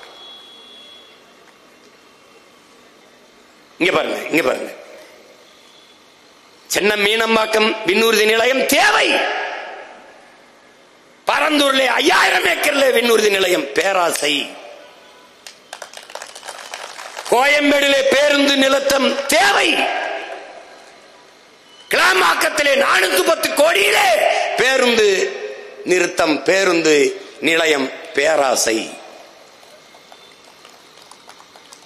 ஏற்கனவே இருக்கிறது எங்க தாத்தாக்கள் பேரிலே, காமராஜர் பேரிலே ஒரு துறைமுகம், பாட்டனார் வாபூசி பேரிலே ஒரு துறைமுகம். அதிலேயே வேலை 40-50 விழுக்காடு தான் நடக்கிறது. ஏற்றுமதி இறக்குமதி ஒன்றும் தேங்கி நிற்கவில்லை. பிறகு எதற்காக 6111 ஏக்கர்ல செயற்கையாக ஒரு துறைமுகத்தை கட்டுகிறீர்கள்? அது பேராசை. அதைத்தான் காந்தியடிகள் சொல்ற, மனிதர்களின் பேராசைக்கு தர முடியாமல் நமது இயற்கை தாய் பூமி அன்னை தவிக்கிறாள் என்று சொல்ற. 2000 ஆண்டுகளில் இவனை போல ஒரு சிந்தனையாளன் இதுவரை இருந்ததில்லை, இனி இருக்க போவதில்லை என்கிறான். அப்படிப்பட்ட ஒரு மாமேதை மார்க்ஸ் சொல்கிறான், இந்த பூமி உன்னது இல்லை, உன் சந்ததியினரோடது. ஒரு அரசிற்கோ ஒரு சமூகத்திற்கோ உடையது அல்ல, உன் பிள்ளைகளோடது. அப்ப நீ இந்த பூமியை பத்திரமாக இருக்கிற வளத்தை செழுமைப்படுத்தி வளமைப்படுத்தி கொடுத்து விட்டு போக வேண்டும் என்கிறார். அதேதான் உங்கள் உடன் பிறந்தவன் சொல்கிறேன், இது வாடகை வீடு, நீ வாடகைக்கு குடியிருக்கிறாய். அது யாருடையது? உன் பிள்ளைகளுடையது. வீட்டு உரிமையாளர் ஒப்படைக்கும் போது எப்படி பத்திரமாக ஒப்படைப்பாயோ அப்படி உன் பிள்ளைகளிடத்திலே பத்திரமாக ஒப்படைத்து விட்டு இந்த பூமியை நீ செல்லணும்.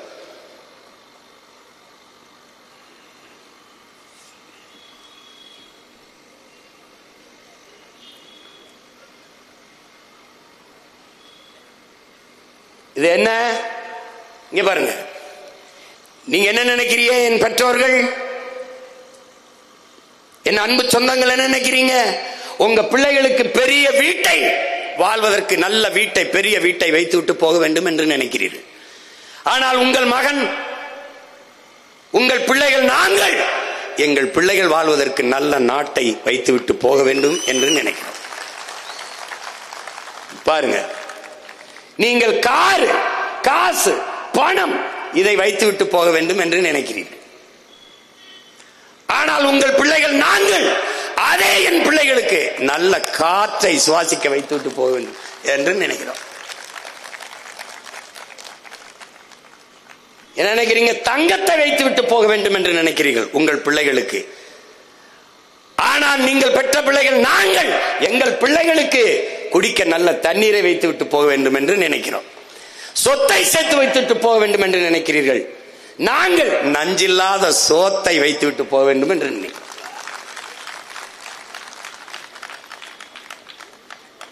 இப்ப யார் கூட நிக்க போகிறீர்கள் என்பதை நீங்க தான் முடிவெடுக்கணும்.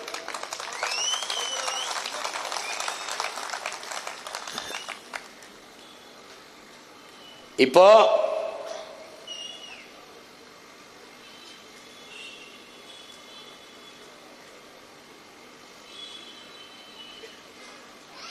சொல்றான் பாருங்க, இளங்கோடிகள் எத்தனாயிரம் ஆண்டுகளுக்கு முன்பு நம்ம மூதாதை முல்லையும் குறிஞ்சியும் முறைமையில் திரிந்து நல் இயல்பு அழிந்து நடுங்குயர் உறுத்து பாளையனும் படிமம் கொள்ளும்ங்கிறது. முல்லையும் குறிஞ்சியும் முறைமையில் திரியின் நிலம் நடுக்குற்று நல்லியல்பிலிருந்து பாளையனும் படிமம் கொள்ளும். இப்ப என்ன ஆயிடுச்சு? குறிஞ்சி நிலத்தை வெட்டிட்ட, நீ முல்லை நிலத்தை அழிச்சிட்ட, காட்டையெல்லாம் அழிச்சிட்ட, வெட்டிட்ட, காட்டையெல்லாம் அழிச்சிட்ட. காட்டை அழிச்ச பிறகு இப்ப குறிஞ்சி நிலம் மலையெல்லாம் அழிச்சுக்கிட்டு இருக்க, மலையெல்லாம் வெட்டிட்ட, கல்குவாரி ஆயிடுச்சு. இப்ப இந்த 4 நிலம் தான். இப்ப செயற்கையா ஒரு நிலம் வருது. இந்த முல்லையும் குறிஞ்சியும் அழிச்சிச்சுன்னா அது பாலைவனம் தான். அது எது? இதுதான். நீரற்ற நகரமாக, நீரற்ற நிலமாக உன் நிலம் மாறி வாழ்வதற்கு வாய்ப்பற்றதாக உன் தாய் நாட்டை நீ மாற்றிக்கொண்டு இருக்கிறாய். நீ இல்ல, நீ யாருக்கு ஓட்டு போட்டு நாட்டை கொடுத்தியோ அவன் ஆக்கிக்கிட்டு இருக்கான். நீ என்னத்தை ஆக்கி திங்கிறதுன்னு தெரியாம ஆக்கிக்கிட்டு இருக்க நீ. இப்ப பாரு, இது என்னன்னா, அவன் பாலைவனத்தில் இருக்கான், அரபு நாட்டில். பாலைவனத்தை சோலைவனமா மாத்துறதுக்கு வேலை செய்யறான் பாரு. எப்படி அவன் பாரு, இந்த பாலைவனத்தை சோலைவனமா மாத்திடுறான் பாரு. அரபு நாடுகள்ல பாலைவனத்தை மாத்திக்கிட்டு இருக்கான் ஒவ்வொருத்தனும். ஆனா நீ என்ன செய்யற? சோலைவனத்தை பாரு பாலைவனமா மாத்திக்கிட்டு இருக்க. எப்படி இருந்த ஒரு நாட்டை எப்படி மாத்திட்டு இருக்க நீ பாரு. எந்த புரிதலும் இல்லாம நீ சாதி மத உணர்ச்சிகளை சிக்கி, சாராயத்தில் சிக்கி, கடைசியா திரைக்க வரிச்சில சிக்கி, இப்ப கூட்டத்தில் சிக்கி செத்து கிடக்குற. எப்படியே கூட்டத்தில் சிக்கி செத்துக்கிட்டு இருக்க. இங்க பாரு,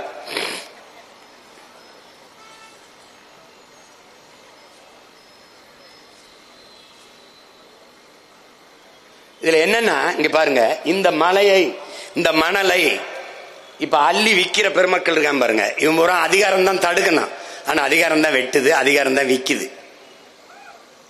கவனிச்சுக்கிட்டீங்களா? அதிகாரம் தான் விக்குது. ஆனால் இது எவ்வளவு பெரிய திருட்டு, எவ்வளவு பெரிய குற்ற செயல்.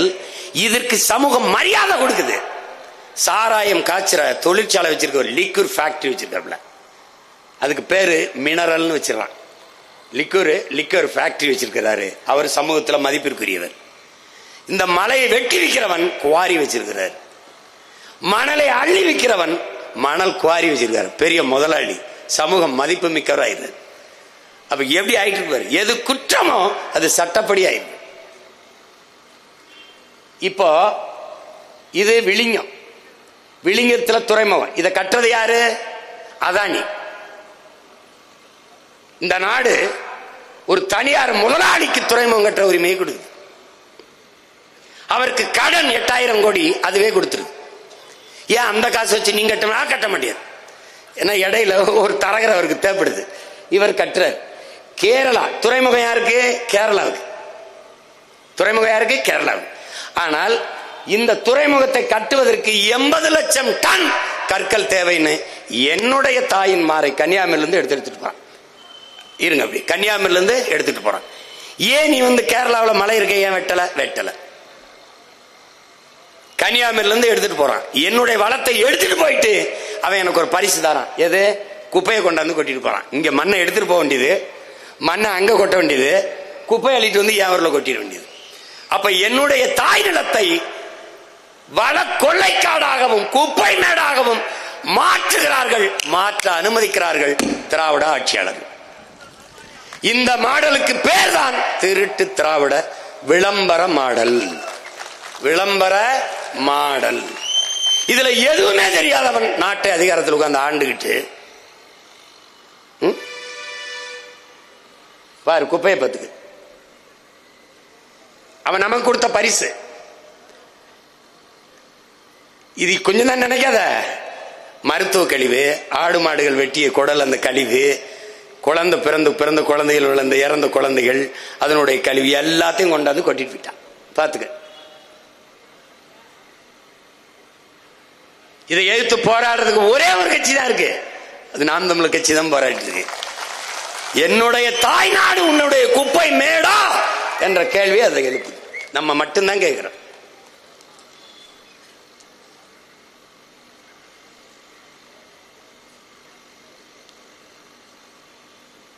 இதெல்லாம் எங்கங்கிறீங்க? போங்க. அப்படி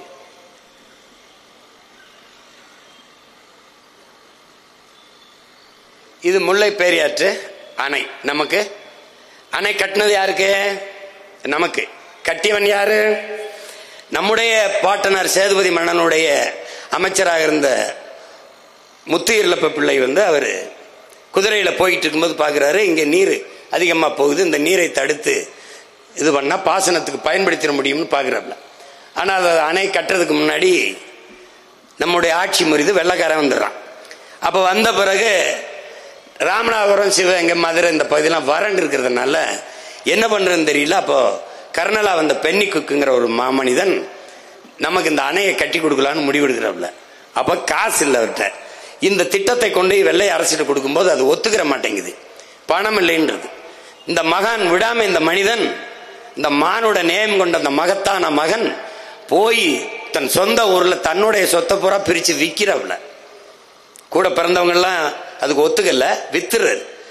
அப்ப வித்துக்கிட்டு அந்த பணத்தை எடுத்துக்கிட்டு வரும்போது இந்த மாதிரி அணை கட்ட போறேன் அந்த மக்களுக்குன்னு சொல்லும் போது அவருடைய அன்பு மனைவி 300 பவன் தங்கத்தை எடுத்துட்டு வந்து கொடுக்குறாங்க. ஒரு நல்ல புனிதமான காரியத்தை செய்ய போற, அதுக்கு இந்த நகை என்னுடைய தங்கம் பயன்படட்டும்னு அந்த தாயை கொடுக்குறாங்க. அதை கொண்டு வந்து அந்த மகன், நம்முடைய மூதாதைகள், நம்முடைய பெரியப்பன், சித்தப்பன், தாத்தன், பாட்டன் எல்லாம் சேர்ந்து, அது வெறும் செங்கண்ணு சிமெண்டும் இல்ல, நம்முடைய பாட்டனுடைய வேர்வை, ரத்தம், சதை எல்லாம் சேர்த்து நமக்காக கட்டப்பட்ட முல்லை பெரியாற்று அணைதான் அந்த அணை. அந்த எல்லை பிரிப்பிலே நம்முடைய தாத்தா காமராஜ் அவர்கள் இருக்கிற போது, நேரு அவர்கள் பிரதமராக இருக்கும் போது, அவர்கிட்ட உதவியாளர் அந்த கிருஷ்ண மேனன்கிறவரு, இது எப்படியாவது இந்த முல்லை பெரியாற்று அணை, இந்த இடுக்கி மாவட்டத்தை, தேவிகுளம், பீர்மேடு இருக்கிற அந்த பகுதியை தன்னுடைய மாநிலத்துக்கு கொண்டு போகணும்னு நேருகிட்ட பேசிக்கிட்டே இருக்க. அதை நம்முடைய தாத்தா ஒத்துக்கல. யாரு சொன்னால் காமராஜ் மறுக்க மாட்டார் என்று தெரிஞ்சு நேரு வச்சு சொல்ல வச்சிருக்காங்க. அப்ப இந்த இடுக்கி மாவட்டத்தை கொடுக்க கூடாது கேரளாவுக்கு என்று எதிர்த்து சண்டை போட்ட ஒரே ஒருவன் நம்முடைய தாத்தா கண்ணியமிக்க காகிதம் இல்லத்தவர்கள் தான். எடுத்து கொடுத்துறாங்க. நம்ம தாத்தா என்ன பண்றாரு, நேரு பேச்ச தட்ட முடியாம கொடுத்துட்டு, பள்ளமாவது மேடாவது இந்தியாவுக்குள்ள தான் இருக்குது விடுன்னு தரல, அவன் கொண்டு விட்டான். இப்ப எல்லை பிரிப்புல இடுக்கி மாவட்டம் அவனுக்கு போனவன, அந்த அணை இருக்கிற இடம் அவனுக்கு ஆயிடுச்சு. இந்த அணையை பாதுகாக்கிற உரிமை தமிழர்களுக்கு இருக்குது. கடைசி அந்த உரிமையையும் கையெழுத்து போட்டு நீங்களே வச்சுக்கணும்னு கொடுத்த பெரியவர் தான் நம்முடைய ஐயா எம்ஜிஆர் அவர்கள். கொடுத்துட்டு வந்துட்டாங்க. இப்ப அணை அவனுக்கு ஆயிடுச்சு. இந்த அணை நீரை நமக்கு தர்றதில்லை. ஆனால் அதுக்கு கீழே ஒரு சிற்றணைன்னு ஒண்ணு இருக்குது, பேபி டேம். அந்த பேபி டேம் சிற்றணை. அந்த சிற்றணையில் தூர் வாரிக்கொண்டால் நீரை அதிகப்படியாக சேமித்து வைத்து நாங்கள் பயன்படுத்திக்க முடியும். அப்படின்னா அந்த தூர் வாருவதற்கு இடையூறாக இருப்பது அதுல இருக்கிற சில மரங்கள். எத்தனை மரம்? வெறும் 15 மரங்கள். அந்த மரங்களை வெட்டிவிட்டால் ஆழப்படுத்திக்கிற முடியும் என்று தமிழ்நாடு அரசு கேரளாவுக்கு கோரிக்கை வைக்குது. எத்தனை ஆண்டுகளா வைக்குதுன்னு நினைக்கிறீங்க? 47 ஆண்டுகளாக கோரிக்கை வைக்குது. 47 ஆண்டுகளாக அந்த மரத்தை வெட்ட கேரள அரசு அனுமதி நமக்கு தரல. அதனால அந்த சிற்றணை தூர்வாரப்படல, ஆழப்படுத்தப்படல. மரத்தை வெட்டக்கூடாது நம்முடைய நிலைப்பாடு. ஆனால் மரத்தை வெட்டினால் நட்டு வளர்த்து விட முடியும். நட்டு வளர்த்து விடுகிற மரத்தை வெட்ட மறுக்கிற அனுமதி தர மறுக்கிற கேரளா என்னுடைய மலையை வெட்டி எடுத்துக்கிட்டு போகுது. அவன் மரத்தையே வெட்ட அனுமதி தர மறுக்கிறான், இவன் மலையவே வெட்ட அனுமதி கொடுத்து இருக்கிறான். இதை கணிச்சு டேய், இவங்களை ஒழிக்காம நீ வாழ முடியாதுங்கிற உணர்வை பெறல ஒண்ணும் பண்ண. இது யாரு அனுமதி கொடுத்தது? 2 பேரும் தான். 2 பேரும் தான். இதை விட இன்னும் கொடுமை இருக்குது. இங்க பாரு,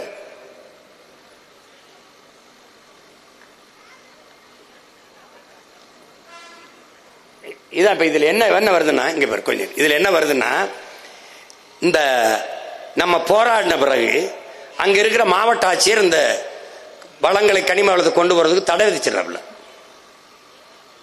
அப்ப என்ன பண்றான், பினோய்னு ஒருத்தன் அங்க இருக்கிற அந்த ஒரு கன்னியாகுமரியில் இருக்க ஒருத்தன் வந்து மதுரை உயர் நீதிமன்றத்தில் வந்து வழக்கு போட்டுரும். அந்த வழக்கு என்ன சொல்லுது பாரு, எப்படி போடுறான்னா, ஏற்கனவே விளிங்கத்துக்கு 80 லட்சம் டன், 80 லட்சம்ங்கிறது சொல்றதானே, அது எத்தனை லட்சம் டன் போச்சுன்னா யாருக்கு தெரியும். இதுல கேரளாவில் மலையை வெட்ட அந்த கனிம வளத்தை எடுக்க தடை இருப்பதால், இதான் ரொம்ப முக்கியமான கவனிக்கப்பட வேண்டிய செய்தி. கேரளாவில் மலைகளை வெட்ட தடை இருப்பதால்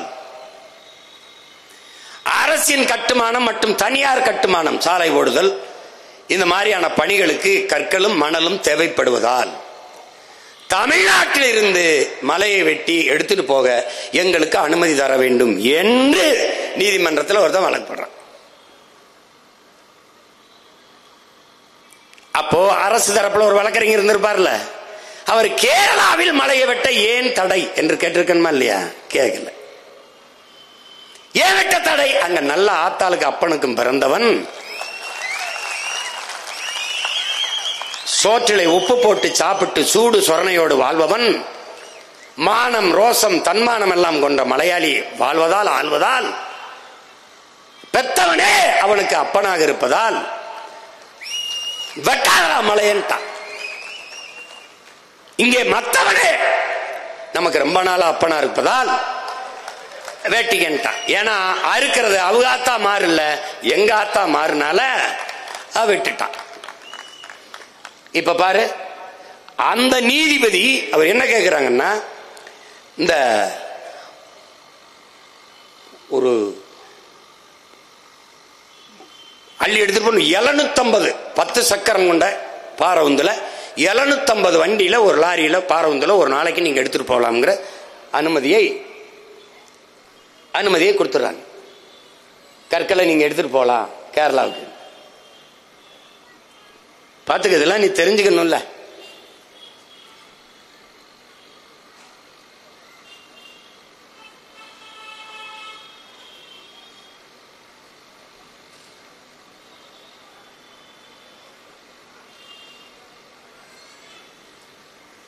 இதுல ஒன்றும் குறைச்சிருக்காது, பாத்துக்க.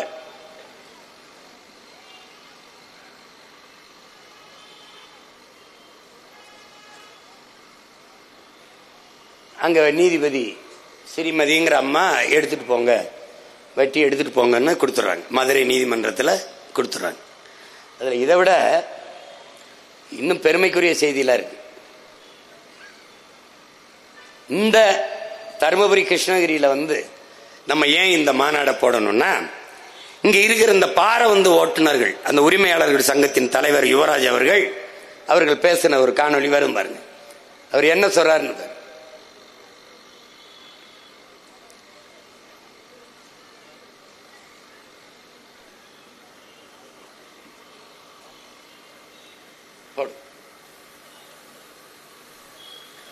அவர் என்ன சொல்றாருன்னா, ஒரு நாளைக்கு டெய்லி 4000 லாரி கனிமங்கள் போகுது. அதாவது 1,00,000 டன்னு கர்நாடகா போகுது. எப்படியே ஒரு நாளைக்கு கர்நாடகால மழை இருக்கா? இருக்கு. அதையா வெட்டல? அதே கதை தான். நல்ல தாய் தகப்பன் அந்த கதை தான் பாரு. 1,00,000 டன் ஒரு நாளைக்கு. அப்ப மாசத்துக்கு எவ்வளவுன்னு பாத்துக்க. நம்ம ஐயா பேசுவார், மாண்புமிக்க நம்ம மதிப்பிற்குரிய. கன்னியாகுமரி மாவட்டத்தில் 4 வழி சாலை பணிகள் இன்னும் முடியாத நிலை இருக்கு. இந்த சூழ்நிலையை மாவட்டத்தில் போக்குவரத்து நெரிசல் கொண்ட குறுகிய சாலைகள் வழியாக கேரளாவிற்கு கனிம வளங்கள் அதிக நகர வாரங்களில் எடுத்து செல்வதில் உள்ளூர் மக்களுக்கு பல்வேறு சிரமங்கள் ஏற்படுகிறது. பல விபத்துகள் ஏற்படுகிறது. சென்ற ஆண்டு மட்டும் சாலை விபத்தில் 336 பேர் மரணமடைந்துள்ளனர். இதுபோன்ற சவால்களை கட்டுப்படுத்த கனிமவள உற்பத்தி, போக்குவரத்து போன்றவற்றை கணினிமயமாக்கி இ-பாஸ் முறையை நடைமுறைப்படுத்தவும். என்ன சொல்றாப்ல, எடுத்துட்டு போக முடியல, அதனால விபத்து அதிகமா இருந்து சாலையை பெருசா போட்டு கொடுங்கன்றப்பல. நீ எப்படிப்பட்ட ஆளுகள்கிட்ட நாட்டை கொடுத்துருக்கேன்னு நீ தான் யோசிச்சுக்கணும் சாமி. நீதான் எப்படி சொல்றாள் பாருங்க. அதனால விபத்தாயிருது. விபத்தாகிறது அவருக்கு பிரச்சனை இல்லை. தன் மலையை வெட்டி எடுத்துட்டு போறது அவருக்கு பிரச்சனை இல்லை. விபத்தாகுது, அதனால கொஞ்சம் சீக்கிரம் அந்த பெருசு பண்ணி அதை கொண்டு போறதுக்கு வழிவகை பண்ணுங்கன்றப்பல. இப்படிலாம் கேரளால ஒரு அமைச்சர் பேசிட்டா மறுநாள் அமைச்சரா இருப்பான். சட்டசபையில பேசுறாப்ல, சட்டசபையில. இதே சட்டசபைக்குள்ள போய் நாம என்ன இருக்குது.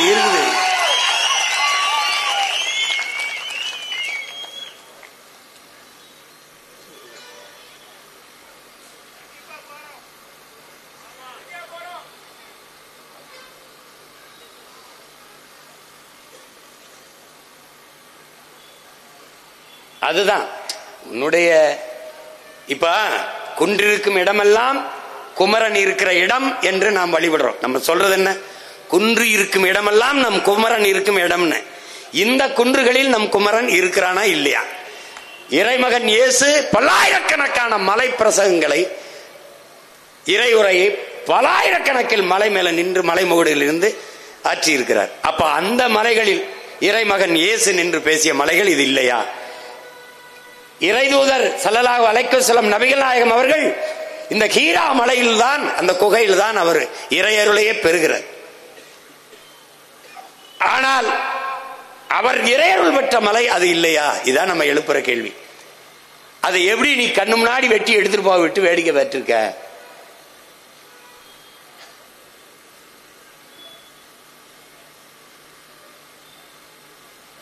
இது என்னன்னா, இது எந்த மாதிரி செயலா இருக்குன்னா, நம்முடைய தலைநகர் சென்னையில அது ஆதி குடிகளின் நிலம் தான். அது பரச்சேரி தான் அதுக்கு பேரே.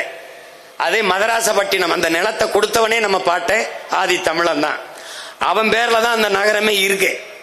அந்த இடத்துல இந்த ஆதி குடிகள் நதி ஓடுது வர, அந்த நதி கரைன்னு இருமரங்கு வாழ்ந்தான். இன்னைக்கு அது நாத்தம் அடித்து சாக்கடை கழிவுநீர் கலந்து ஓடுற கூவம் ஆறு. ஆனால் அன்னைக்கு அது நல்ல நீர் ஓடணும், நன்னீர் ஓடணும் ஆறு தான். அந்த கரையில் வாழ்ந்த ஆதி குடி அவனுடைய நிலம். ஆனால் வந்து குடியேறிய இவர்கள் ஆதி குடிகள் நம்மவர்களை ஆக்கிரமிப்பாளர்கள் என்று அடித்து வீட்டை இடித்து வெளியேற்றினான். தலைநகர், தமிழ்நாட்டின் தலைநகரே ஆதி தமிழர்கள் இல்லை. எங்க? கண்ணகி நகர் போ, வீட பத்தியா, செம்மஞ்சேரி போ, கல்லுக்குட்டை போ, பெரும்பாக்கம் போ, விரட்டிட்டான். எதற்காக? கட்டிகாம்பார் பின்னாடி பெரும்பெரும் முதலாளிகள், காசா கிராண்டு, பாய, அது என்ன அப்பாசாமி இல்ல, அவன் ஒருத்தர் இருக்கான் பாசியம், அவன் இவன், அவன் பெரிய அடுக்கம் கட்டும் போது நாங்க சின்னதா குடிசை போட்டு வாழ்றது அவனுக்கு கேவலமா இருக்கு. இதெல்லாம் அசிங்கமா அப்புறப்படுத்திட்டான். அதுக்கு வச்ச பேர் ஆக்கிரமிப்பு. அதை போலவே பழங்குடி மக்கள் இந்த போராம்பார், இவன் தான் இந்த காட்டின் பூர்வீக குடி, இவன் தான் நம்ம ஆதி தாய்க்குடி, அவன் தான். அந்த குடிகள் தான் வனங்களின் காடுகளின் பாதுகாவலர்கள். அவன் தேனாடை உண்டுகிட்டு கிழங்கு இதுல சாப்பிட்டுக்கிட்டு அவன் பாட்டு காடை பாதுகாத்துருந்தான். உனக்கு இங்கிருந்து பார்க்கும்போது அது காடு, அவனுக்கு அது வீடு.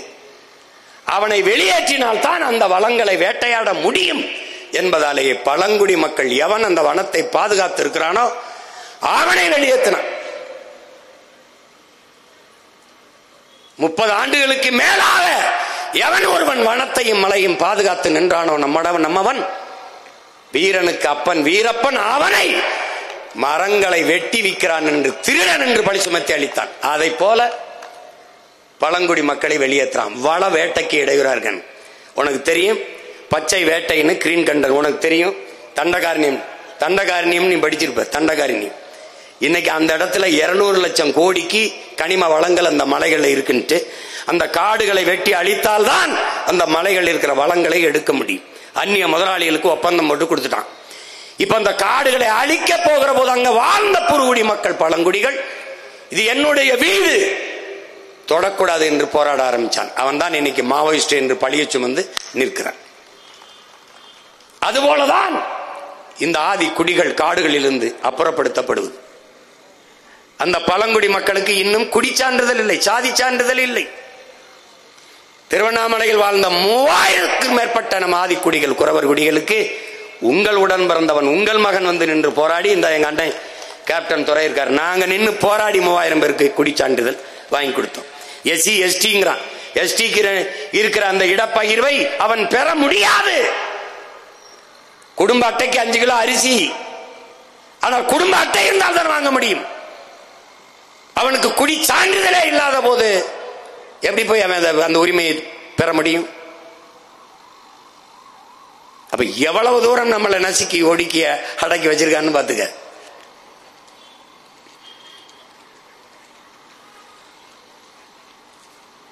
அவன் இருக்கிற வரை இந்த மாதிரி காடுகளை வேட்டையாட முடியாது.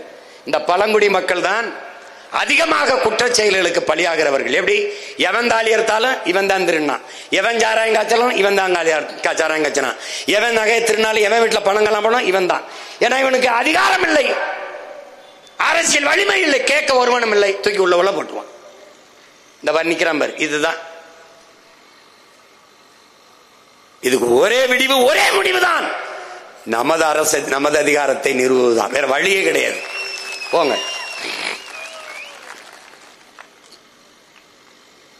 இந்த பூமி நம்முடையது இல்ல. இப்ப இதை காட்டை ஆக்கிரமிச்சு அங்க போய் இருக்கிற எல்லாம் இந்த மாதிரி உயர்ந்த ரெசார்ட்டுகள் விடுதிகளை கட்டி தங்க ஆரம்பிச்சோடனே அவன் வீட்டுக்குள்ள நீ போக அவன் காட்டுக்குள்ள இருந்து வெளியில வந்துட்டான், உன் வீட்டை நோக்கி வந்துட்டான். யானை புலி சிங்கம் கரடிலாம் தெருவுக்குள்ள புலி வந்துருச்சு, தெருவுக்குள்ள கரடி வந்துருச்சு, தெருவுக்குள்ள நீ அவன் தெருவுக்கு போனா அவன் உன் தெருவுக்கு போனான் வந்துட்டான். நீ அவன் வீட்டுக்குள்ள நுழைஞ்சா அவன் உன் வீட்டுக்குள்ள தண்ணி உணவை தேடி வந்துட்டான். அதான் இங்க. அப்ப வறண்டு போயிருது. இப்ப பாரு, தண்ணி நீர் வறண்டுது. கொஞ்சம் இருங்க, அதுல என்ன வருதுன்னா மலைகள் இருந்துதான் நமக்கு அருவி வந்தது, ஆறு நீரெல்லாம் வந்தது. ஆனால் இப்ப என்ன ஆயிடுச்சு, அதெல்லாம் அழிச்ச பிறகு, காடெல்லாம் அழிச்ச பிறகு, வனம் காடு மலையெல்லாம் வறண்ட பிறகு அங்கு வாழ்கிற யானை புலி சிங்கம் கரடி மான் மைனாக்கெல்லாம் மயிலுக்கெல்லாம் நீர் இல்லை. இப்ப இந்த அரசு பெரிய அரசு இல்ல, இது என்ன செய்யுது, போய் மலை அடிவாரத்துல தொட்டியை கட்டி தண்ணி ஊத்துது. எப்படிப்பட்ட வளர்ச்சி, எப்படிப்பட்ட மாறுதல் பாரு. எங்கிருந்து வந்ததோ எப்படி இருக்கு. என்னோட நெல்லையெல்லாம் அறுத்துக்கிட்டு போயிட்டு எனக்கு அரைமரக்கா கடன் கொடுத்த மாதிரி அவன் இருந்தா நமக்கு எல்லாமே வந்தது. மலைதான் நீர் கோபுரமே. அந்த மலைகளை நம்ம அழித்து விட்டு இந்தபடி தண்ணி ஊற்றி வச்சுட்டு போறான். போவான் பாரு, என்ன நடக்கும் பாரு. இப்ப யானை குடிக்கும். தண்ணி ஊற்றி வச்சுட்டு போன பிறகு யானை இந்த தொட்டியில தண்ணியை குடிச்சிருது. குடிக்கணும் எப்படி? அது குடிக்குது, கொஞ்சம் ஆழம் போயிட்டா கூட தும்பிக்கி இருக்கு, கை வீட்டில் விட்டு குடிச்சிருது.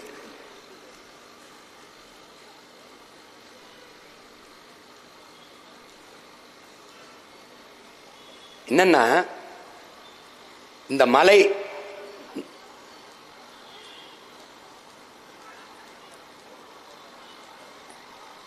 எல்லாம் தண்ணிக்கு எப்படி அலையுதுப்பார்.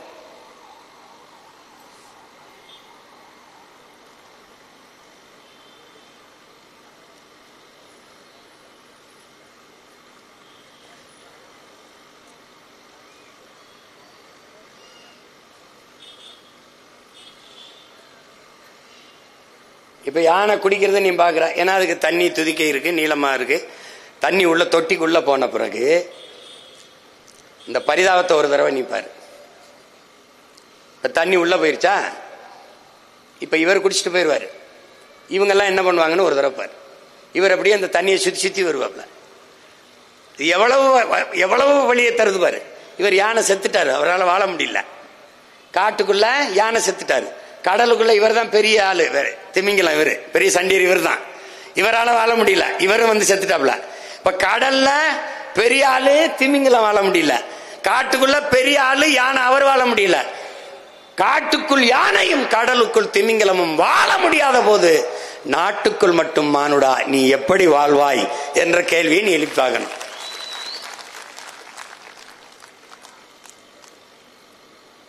இப்போ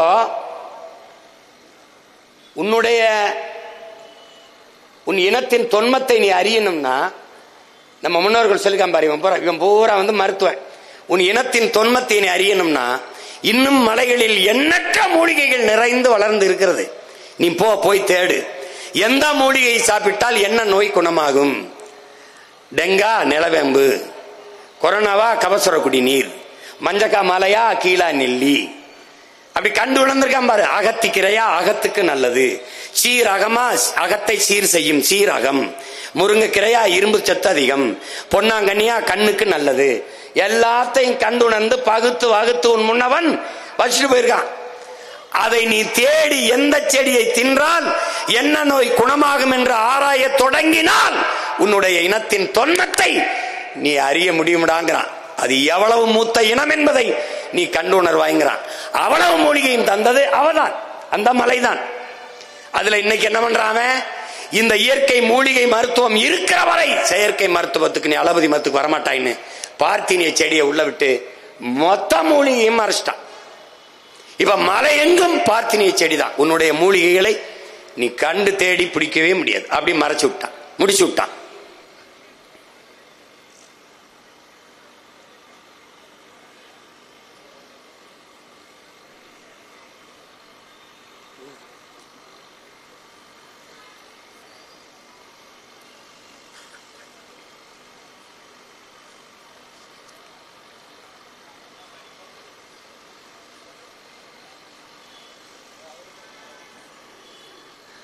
இருப்பா, வழக்கு என் மேலதானே, உண்மையிலே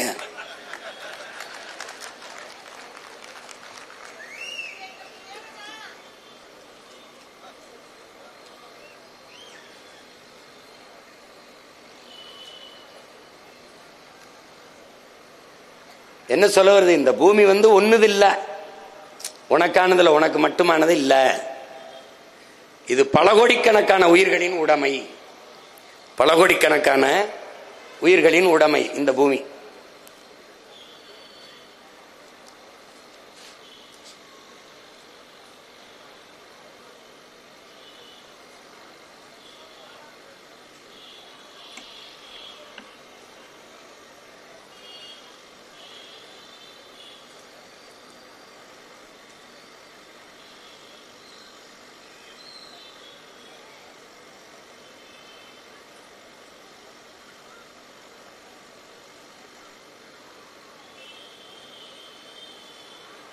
போங்க.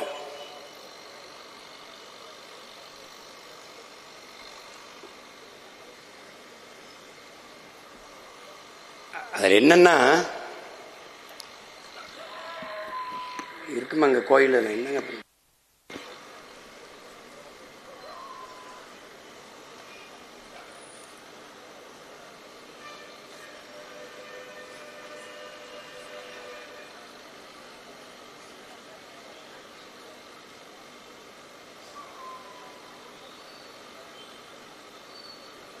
இப்ப நீ என்ன பண்றேன்னா,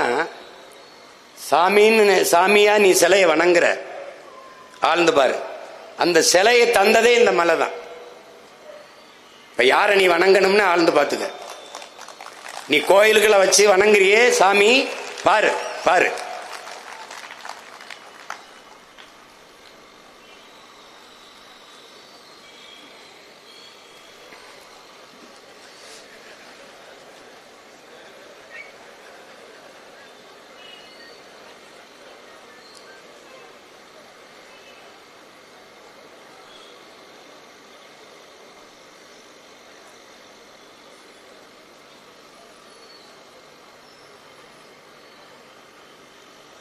அந்த சாமி சிலையை தந்தது அந்த மலைதான். கோயில் நீ கோட்டை கட்டி ஆண்டவன் நினைக்கிற, கோட்டையே அவதான், கோட்டையே அவளாலதான், கோட்டையே அவதான். நீ கோயில் நீ வழிபடுகிற, இந்த கோயிலுக்கு காணிக்கை செலுத்தின கொடையை கொடுத்தங்கிற, கோயிலே அவ கொடுத்த கொடைதான் என்பதை நீ மறந்துடக்கூடாது. அப்படின்னா நீ யாரை வணங்கணும்னு பாத்துக்க.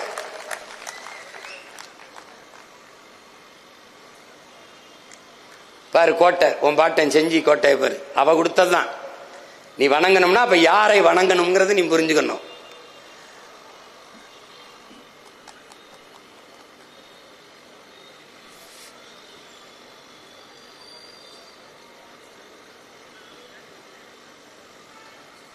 இந்த பூமி நமக்கானது மட்டுமல்ல, மானுடனுக்கான மட்டுமல்ல, பல கோடிக்கணக்கான உயிர்களின் உடைமை. இந்த எந்த உயிரினத்தாலும் இந்த பூமிக்கு அழிவில்லை, இந்த மலைக்கோ காடுகளுக்கோ நீருக்கோ அழிவில்லை. ஆனால் கடைசியாக பரிணாமத்தில் வந்த மனித சமூக விலங்கான இந்த மானுட பதர்களால தான் இந்த இயற்கைக்கு பேரழிவு வருகிறது, பேரழிவு வருகிறது.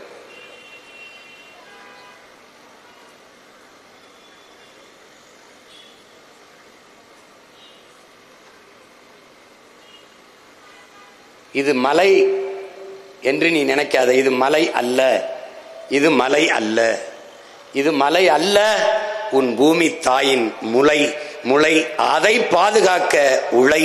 அது இல்லை என்றால் ஏது நமக்கு மழை? நன்றி, வணக்கம்.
தருமபுரியிலிருந்து மாற்றுக் கட்சியிலிருந்து நமது கட்சியில் தோழர்கள் இணைகிறார்கள்.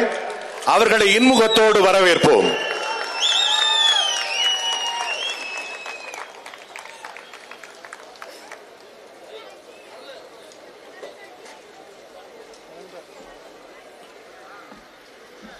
உறவுகளே, அனைவருக்கும் இரவு உணவு தயாராக இருக்கிறது.